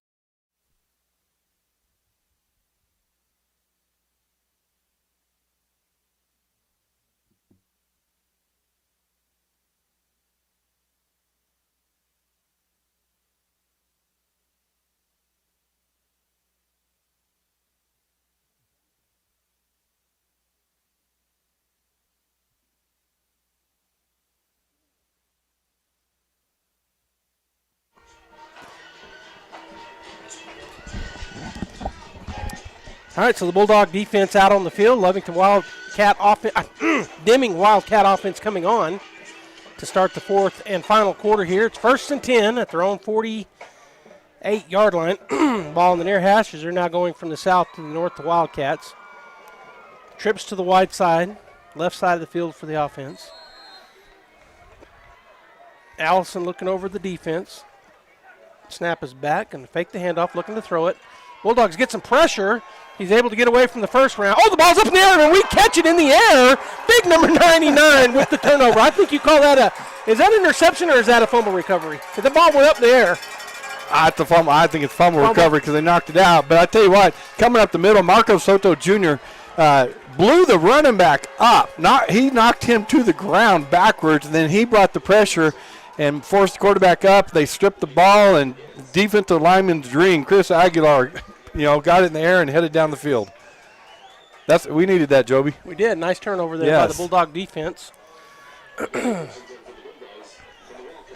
All right, so it'll be Bulldogs taking over at the 45-yard line of the Wildcats. Trips to the right side. Twins to the near side. Warren back there by himself. Snap is back. It's a quarterback draw all the day. He's running down the field. He's got a lot. Hadn't been touched yet. Finally gets touched. Still on his feet. They kind of hit him, and he just ricocheted off and went on down more. Big pickup for Derek Warren. Yeah, a good read by him to see that and take off running. But what set that up was a great fumble recovery for the Bulldogs. Don't you fumble away a great deal on your next truck or SUV. Fall on a great deal when you see Justin Edwards at Artesia Ford Sales.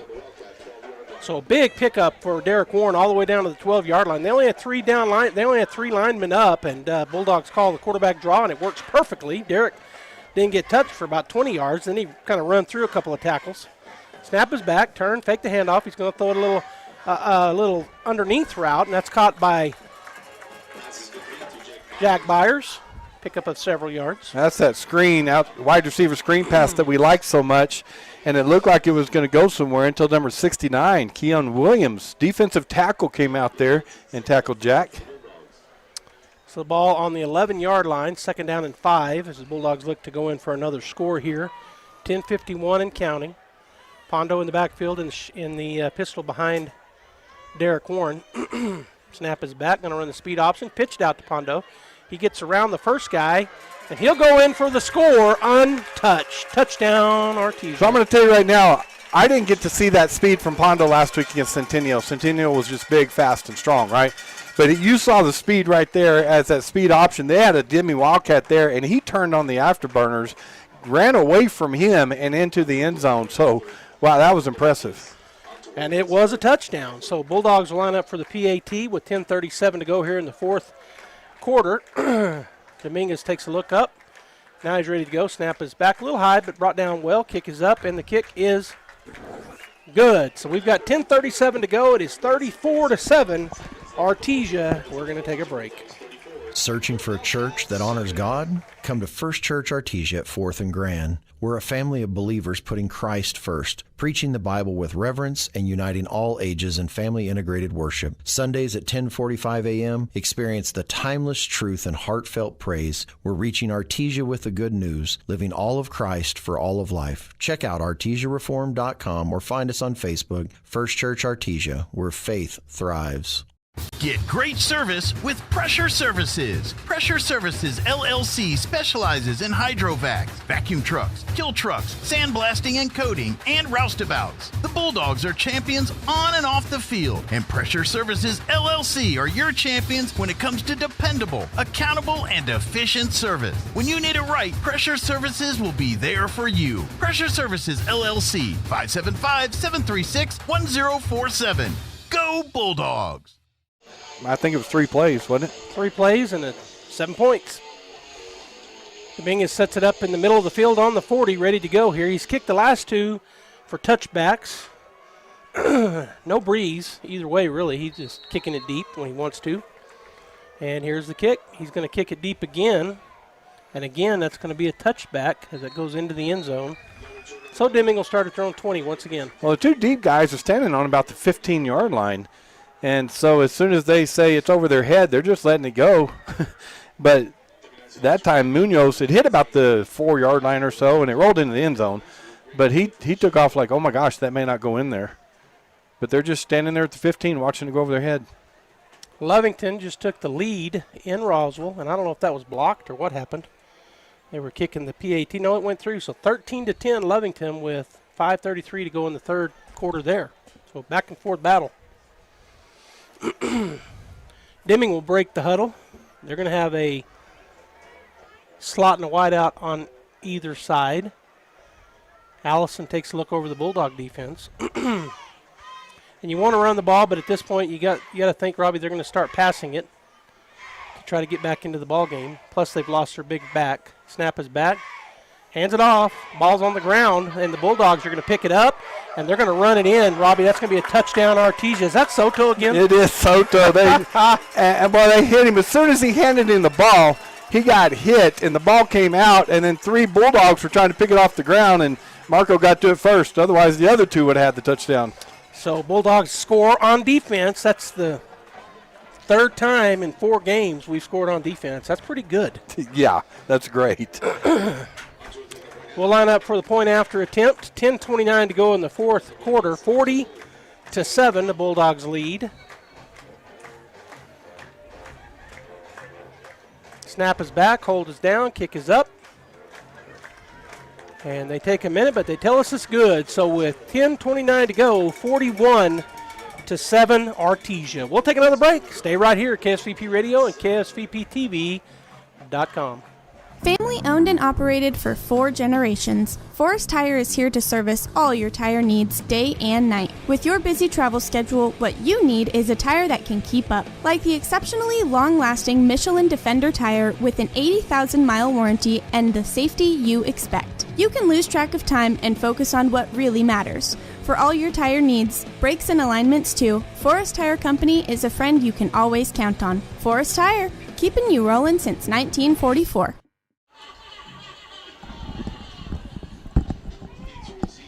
The scoring summary off that fumble from Marco Soto. Don't fumble away a great deal.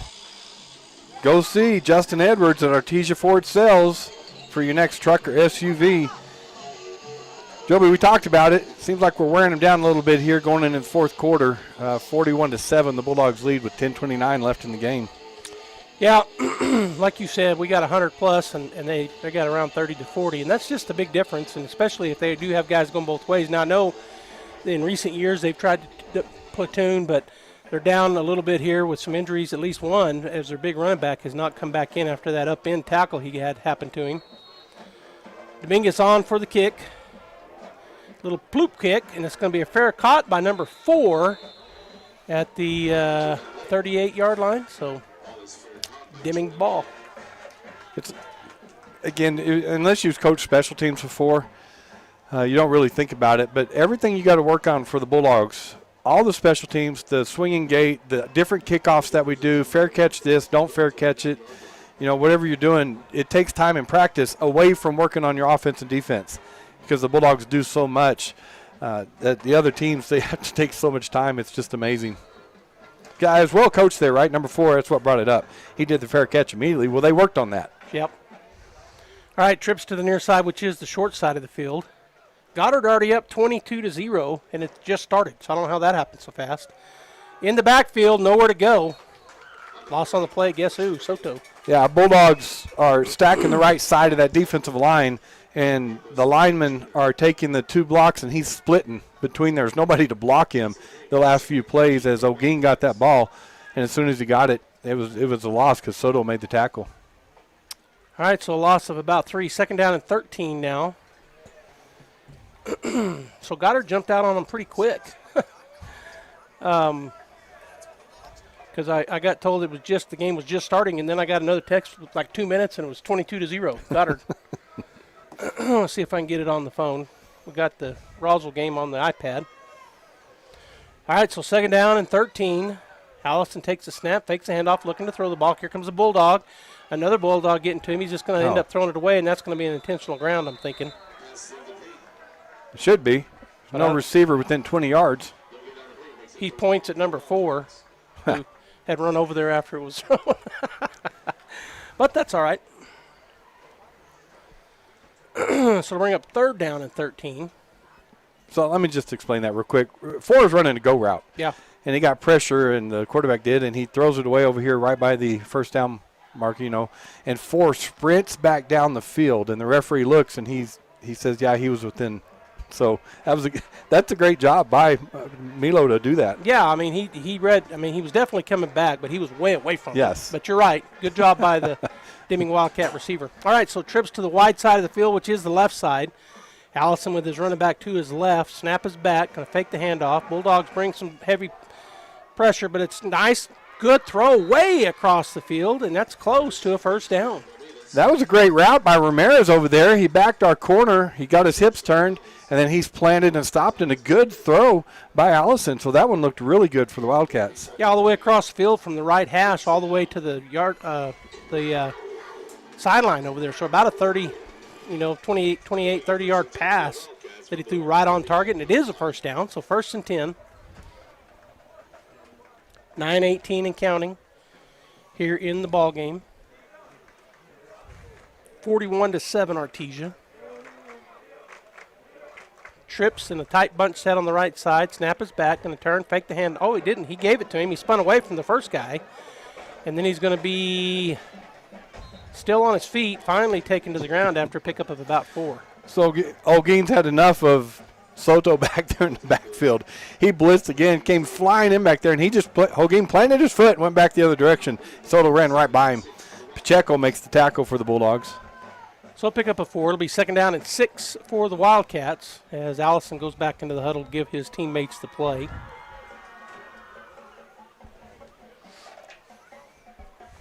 They're going to go trips wide side, which is the right side of the offense. They got an empty backfield, a slot way deep back on the left side, plus the receiver over there. He's going to come in motion, snap his back, fake that handoff. Allison's going to be dragged down from behind for a loss. Bulldogs just doing what they want right now. The two linebackers, Pacheco and Soto, blitzed both B gaps, and Soto came free again, makes the tackle. So a loss of about 4, so it puts them back 3rd and 10 for the Wildcats. The Bulldogs rotate in some fresh defensive linemen. 7:52 and counting to go here in the ball game. I tell you, Allison's a pretty tough kid because he's been corkscrewed several times. And that's what happened on that play. He got kind of spun into the ground, but he got right back up. Trips to the near side, snap is back, fake the handoff, looking to throw. He's going deep on the right side. And we're going to have a pass interference. He never turned around. You got to turn around, and he didn't. So, pass interference. Ramirez going down that sideline again on a go route. Melendez in the coverage. And as you said, Melendez is right there with him, got his hands up, but he never turned around and actually ran into him a little bit before the ball got there. So, that's a definite pass interference. That'll be a 15-yarder. And I don't know, they're talking about it down there. But they got to mark it off from the back here. It's not It's not NFL time. We know that rule. It's not on the spot. So a 15-yarder gives them the first down. It was 3rd and 10, and now it's going to be 1st and 10 after the 15-yard play. He had him covered pretty well. If he'd have turned his head, that wouldn't have been called probably. I mean, because it was thrown a little behind him. So if he'd have turned his head and then he ran into him, probably not a call. Right.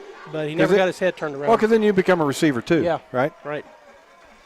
But 1st and 10 for the Wildcats. And they had a guy come on late off the sideline, but he's set now. It was number 12 over there on the far side. Trips to the near side. Allison looking to this side to throw the ball. They'll throw it over the middle. Nice play there by the Bulldog defense, breaking that up. The old swatting, curl and swat. That's what you want to see. Diego Morales, number 44, getting some action in the game now. And broke across the middle. He's right behind him, threw the ball. Right hand around the receiver, left hand out in front, knocked the ball away. Yeah, beautiful cradle swat. And so it'll bring up a 2nd and 10 for the Wildcats. They're at the Bulldog 42-yard line. 7:22 on the clock. Trips to the right side, which is the wide side for the Wildcats. Allison looks over the defense again. Snap is back, going to turn. He hands it off to number 10 on that side. He's going to be upended after a pickup of maybe 3 or 4. Good job coming up, making that play. Is Beza and the defensive lineman, Ontiveros. Oh, he got more than I thought he did. They marked him up. It's about 3rd and 5. He got 5 yards on the play. So the clock continuing to run. We're down to 6:51 and counting as the Wildcats quarterback Allison goes into the huddle. Trips the wide side. Whole gain to the left of Allison, the quarterback, or to the right now. Snap is back. Fakes the handoff. He's going to go deep. He's got a man. It's going to be caught, and that is going to be right at the 1 yard. Right at the 1 yard line. They've tried that play multiple times. That time it works. They have, and boy, they're going after Melendez tonight. They've gone almost everything on that left side to him, as Ramirez just ran a go route again, came across the middle, adjusted to the ball, and just beat him and caught that ball. So good pass. Trust in your receiver, threw it up in the air. Ramirez went and got it. So down on about the 2 yard line as they're taking their time getting the play in, are the Wildcats. 1st and goal. And we got number 5 in now. That's Chacon on the right side. They're going to snap when the ball's on the ground, and then number 10 is just, I think it was number 10, eaten alive back there. Yeah, we saw it on the Bulldog end one time. Get a good play and then have something like that. Now you see it with the Wildcats down there, wanting to punch it in and have a miscue like that. And that was Holguin playing quarterback that time, number 10, the freshman QB, who's been running back. Chacon, number 5, came in and was his tailback. But a miscommunication, I think. I think maybe the ball was supposed to go. I'm not sure. It looked like he wasn't expecting it to be snapped to him, Holguin. But in any case, they lose a few yards. So it'll be 2nd and goal at about the Bulldog 5 yard line. Clock is ticking away. Down to 5:10 and counting. Empty backfield. Now man comes in motion, number 12, going to hand it off to him, try to get around the corner. And he will. Did he get in? He did not. It'll be 3rd and goal right at the goal line. Well, he thought he was going to. At least I did, because he had the momentum. He turned up the field, got his shoulders low. But number 23 for the Bulldogs, Miguel Soto, made a great tackle and kept him out of the end zone. So it'll bring up 3rd and goal right at the goal line. This would be a great stop for Artesia, Robbie. If they can hold here 2 downs, what a way to for the defense to come off the field. So they'll break the huddle. They're going to go real tight. And so Allison back in at quarterback. He has number 12 to his right. They got the tight to this right side. They're just coming this way. And the Bulldogs play it perfectly, but then he gets around them, and he does not get in. Tootie McNeil did a great job from his corner position. He's up there in tight. He's got outside contained, and it looked like he was going to bounce outside of him, but Tootie's his speed got him out there and made the tackle, kept him out of the end zone. So it'll bring up a 4th down and goal at about the 2 yard line. And the quarterback, Allison, going over to his sideline to get a play. And they may call a timeout because they're taking a long time here. You don't want to go 4th down. 5 yard penalty. Yeah, the coach is looking at the clock, so he's waiting. He says timeout. So they'll take a timeout. We'll go ahead and take one as well here. And when we come back, we'll have a 4th and short, 4th and goal for the Wildcats. Stay right there. It's everyone's favorite time of the year. That's right. It's Chevy Truck Month at Guy Chevrolet Company in Artesia. There's nothing like that slight chill in the morning air and walking out to your dream truck sitting in the driveway. During Truck Month, Chevrolet and GM Financial are offering 2.9% APR for up to 72 months on all 2025 Silverado 1500 models. Our team of professionals are ready to help you become the envy of your neighbors. So come see us on the corner 1st and Main in Artesia or buy online at GuyChevy.com. For qualified buyers only, offer ends September 30th, 2025.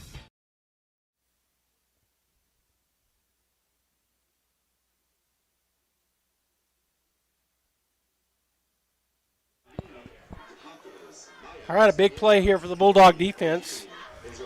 Just to kind of make a stand and try to keep them out.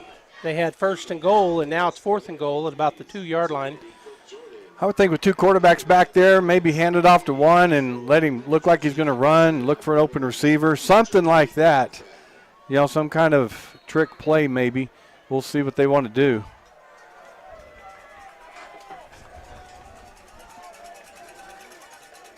So they're just now coming on the field, kind of kind of late, I thought, but they got trips to the left side, which is the wide side.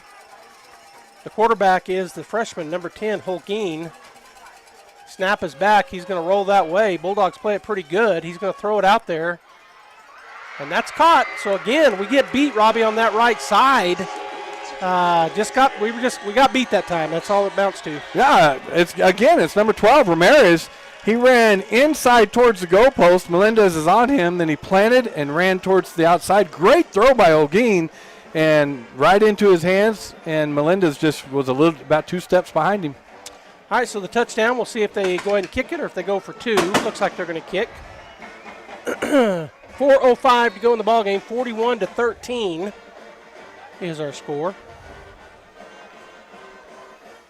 And they are going to line up for the PAT, the traditional PAT. Roswell just scored, so it's going to make it 16-13 before the extra point. 10:57 in the third. Should that be the fourth, maybe? Snap is back, kick is up. And the kick was good. So, 4:05 to go in the ball game. 41-14 Artesia. We'll take a break and be right back. Big O Tires. From September 2nd to the 28th, get $60 in rebate savings on sets of 4 Michelin tires, totaling $900 or more. Or get $40 in rebate savings on purchases of $899.99 or less with installation purchase. Plus, Big O Tires will match up to $60 in instant savings. Big O Tires, the team you trust. Installation required. Disposal fees and shop fees extra where permitted. See store for pricing. Eligibility may vary. Not valid with other offers. Hey, I've had a few drinks. Can you give me a ride home? Save us all. Make that call. Never drink, then drive. This message from the Eddy County DWI program.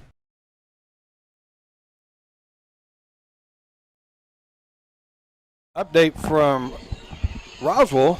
Roswell High takes the lead now, 18-13, as they went for 2 and got it. It says 10:57. Joby and I were talking. We're guessing maybe the fourth quarter because it says third on the score bug, but we're thinking fourth. All right, so the Wildcats on to do the kicking, and it's Allison, their quarterback, and they're probably going to kick onside, I would guess, as he waits the go-ahead from the white hat, and here he has it. Here comes the kick, and it's going to be a little blooper. Goes over to the right side. It's caught over there. Up the right sideline goes, couldn't see who the number was, 81 maybe? Destin Pacheco did a good job. You notice we don't fair catch those. We're not coached to do it. The guys in front of you are running in front to get some blocks while you catch the ball and then pick up whatever yards you can. And a lot of times, Joby, you can break those because all you got to do is get through that first wave. Yeah, because that's all that's there. Yep. There's just the first wave. So it's 1st and 10 for the Bulldogs at their own 48-yard line. And I think we got some new players in, Robbie. In fact, I know we do. So we'll try to get them in for you. It looks like new quarterback Atkins is in. Snap back, turn, hand it off. Go around the right side, and then tackle down there was number 26 for the Bulldogs. It's Ray Cano at running back now. He took that handoff when they were on the right side. Good job by the Deming defense. Make the tackle for a 1-yard gain. So it'll be 2nd down and 8 for the Bulldogs, right at the 50-yard line. So Lucas Atkins in at the QB, and Coach sends in the play from the sideline. They'll break the huddle. We're going to have trips to the far side, which is the short side of the field. One receiver spread way over here. There's safety over here with the corner. Move Cano behind, Atkins in the shotgun pistol, snap back and a turn, fake the handoff, throw it to the bubble screen over there to the right side. That's caught, running through traffic, and that's going to be a big pickup of about, 12, 13, first down. Set that trips on the right on the short side of the field, throw that quick pass. The other receivers get out front, start blocking. The linemen pull over there and stop blocking. Leighton Whitmire takes the catch and just goes straight down the field for a first down. Well executed. 1st and 10. At the Wildcat 37. Ball remains over on that right side. There's my growl again. Clearing my throat a little. Trips to the near side. One receiver to the far side. Connell remains in that pistol formation behind Atkins. Turn, going to throw it out here. Oh, and it's dropped. That's a live ball. Did they not? Oh, he finally said incomplete.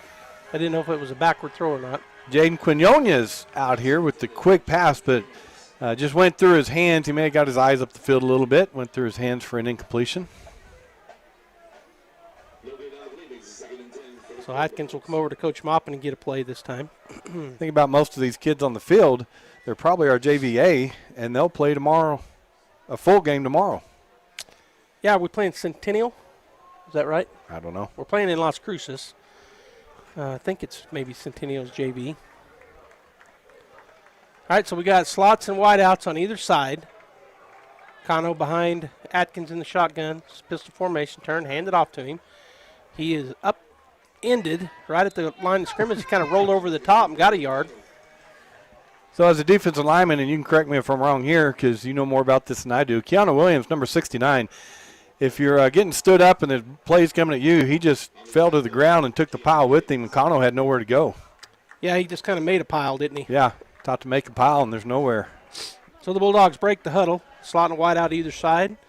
Quarterback in the shotgun, running back in the pistol, snap back. Atkins takes 3 steps, looking to throw the ball. It's tipped at the line of scrimmage right when he threw it, so it's incomplete. I tell you what, that did get tipped, and I don't know if he tackled him because it was tipped or not. Number 15 on defense for the Williams just absolutely tackled our receiver, and that's Nieto. So that brings up 4th down and about 8 for the Bulldogs. Down to 2:02 on the clock. And we're going to go for – did I hear field goal? We heard it from the fans. Well, he's going in there. Yeah, I see Deming coming out. Yep. This is going to be a long kick. Where are we at? I can't see the yard markers. It's on the board. It says 35-yard line on the board. So that's a 45. That's a 52-yarder then. 35, yeah, 52. Yeah, he's lined it up on the 37. We're going to have a timeout taken by Artesia, so we'll go ahead and take one as well. Stay right here. We'll be right back. At Permian Construction, we're more than builders. We're your neighbors. Proudly serving communities across the Permian Basin, we specialize in commercial projects from $50,000 to $5 million, delivering quality, efficiency, and peace of mind. With our construction management at-risk approach, we handle every detail from design to completion, so you can count on results done right. Built on hometown pride and strong values, Permian Construction is committed to growing the places we all call home. Learn more at PermianConstruction.com, where Magga the Bulldog says, which means, go Bulldogs. Gotcha. Give him a chance.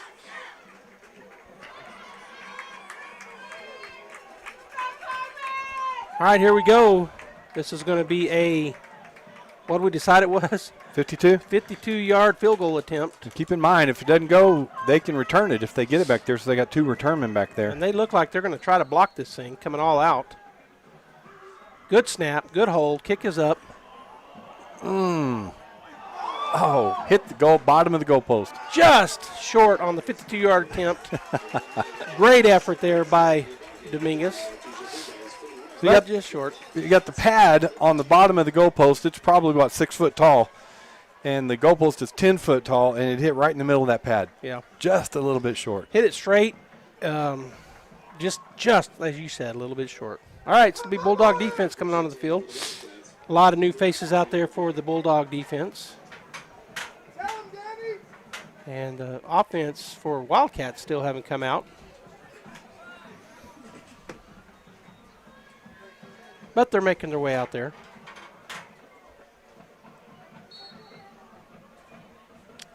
(18-13), Roswell and Lovington. Lovington football. We got all subs here in defense right now. Second team. All right, thank you. So a long time here between the play, but we're missing somebody. Deming's missing somebody. Now we're going to have a timeout taken. They're missing a lineman. By Deming. So we're going to stay right here, though, Robbie. We've got the Zia Classic going on, and the Artesia Lady Bulldogs playing tomorrow in Roswell.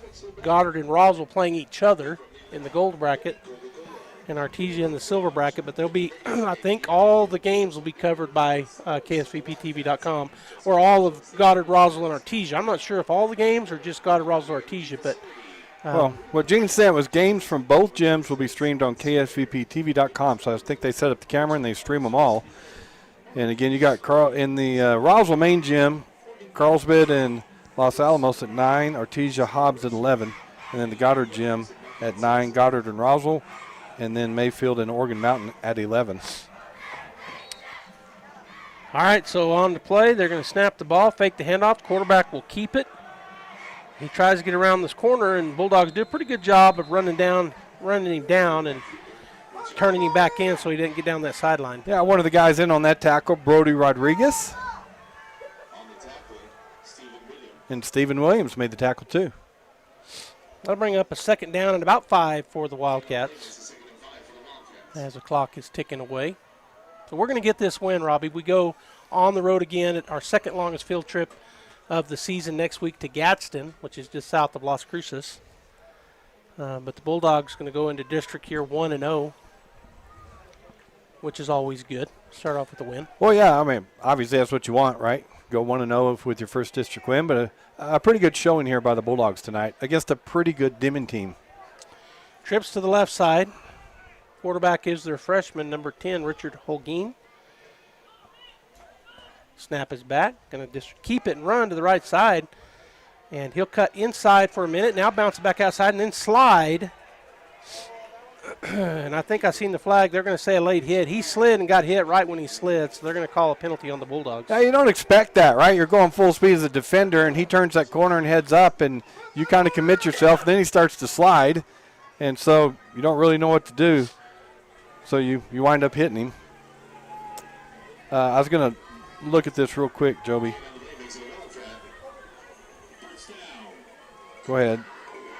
I'm looking at the rankings. Oh, okay, sorry. We haven't done that. I was caught in the gaze there, so it just kind of lost in the night. First down after the penalty, so they'll be out on the 46-yard line.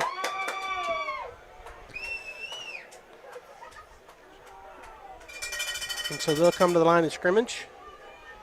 Bulldog defense, a lot of our subs in there, as Robbie's already said. Getting some good game experience here. Holguin takes a snap. He's going to hand it off to big number 32, who had come into the game. And then a great tackle out there by the Bulldogs, number 57. Yeah, Elijah Carrasco. He took a great angle from his linebacker position, came in and wrapped him up and took him to the ground. Just real quick on the rankings, Artesia Max Prep rankings. Artesia 1, Roswell 2, Levington 3, and Roswell and Levington going at it. Roswell's leading 18-13. Then you got Goddard 5, Deming 6, but Gadsden 4th. So we beat the 6th place team tonight. They were 0-3 coming into this game. Gadsden's 3-0 right now, sitting at 4th in the 4th ranking. So we're going to Gadsden next week. Well, that's the ball game here. The Artesia Bulldogs get the win, 41-14. We're going to take a break and come back and wrap it up. We're going to go to the Guys Chevrolet postgame show. We'll be back here in about a minute and a half and finish out the ball game here at War Memorial Stadium in Deming. Stay right here. To be a champion, each team member must do their part to help the team win. That is true in business too. Edge Safety and Services LLC want to do their part to help your business win. They specialize in several field services: sandblasting, coating steamers, pressure washing, repairs, and cleanouts. Edge Safety also offers drug and alcohol screening and on-site services and safety trainings to make you better. Edge Safety and Services LLC, 575-736-1047. Proud supporter of the Artesia Bulldogs. I'm Ben from Roswell Seed Company. And I'm John. We've been helping New Mexico grow since 1898. Seeds, feed, fertilizer, tools, all the good stuff. Basically, if it grows in the dirt, we probably sell it. Or at least argue about how good it'll grow. We're just down on South Main and we're always happy to help. And hey, we throw in the advice and bad jokes, both equally unlicensed. Go where the pros go. Roswell Seed Company.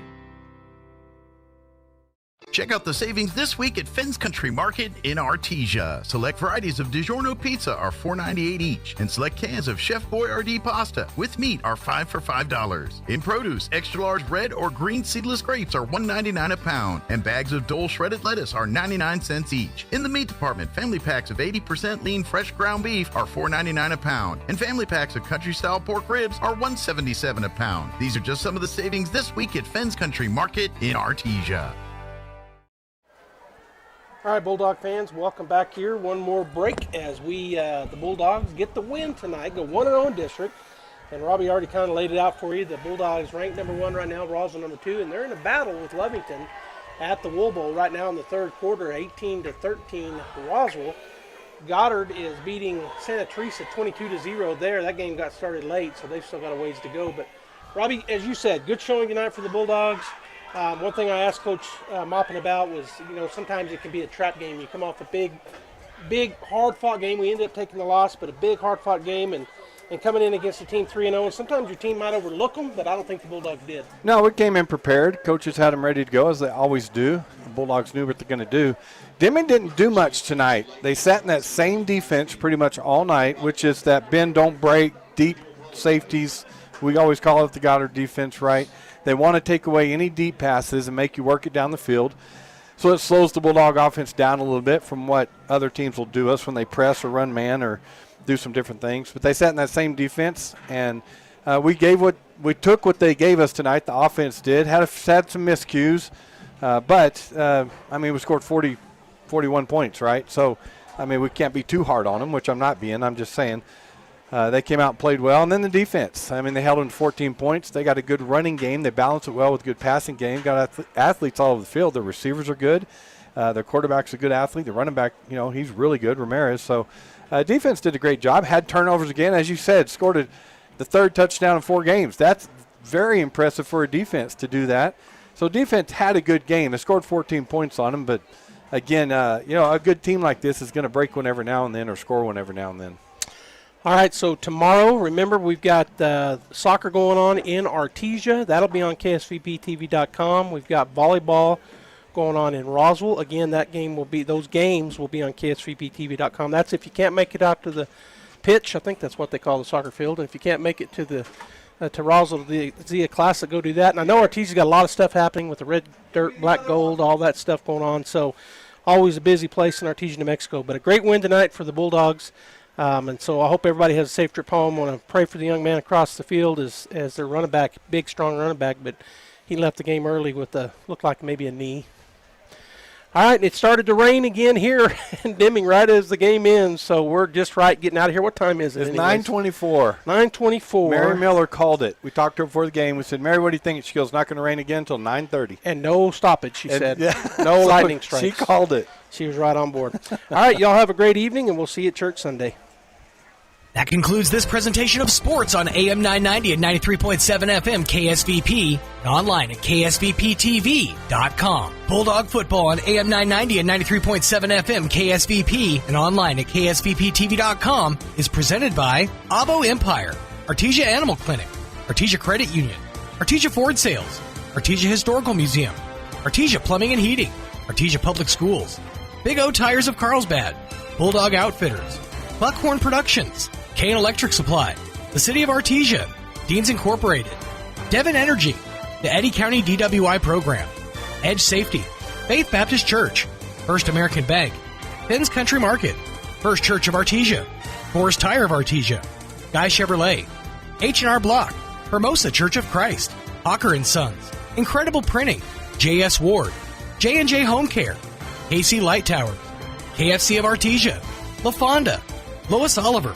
Mac Energy, Major Supply, Nels Floral, Permian Construction, Pressure Services, Reliable Tint, Remax Axiom, Smile Expressions, Southeast New Mexico College, Cape Branch of Artesia, Turpinning & Sons, Western Bank, Wilbanks Trucking, Trans-Aero Medevac, the National Championship Air Races in Roswell, Amigo Machinery, Artesia General Hospital, Bob Reed Pest Control, Central Valley Electric, Eastern New Mexico University Portales and ENMU Roswell, Maupin & Brown Dentistry, Pecos Valley Equipment, Roswell Seed Company, and Trustmark Roofing. Thanks for tuning into this special presentation. We now return you to your regular schedule.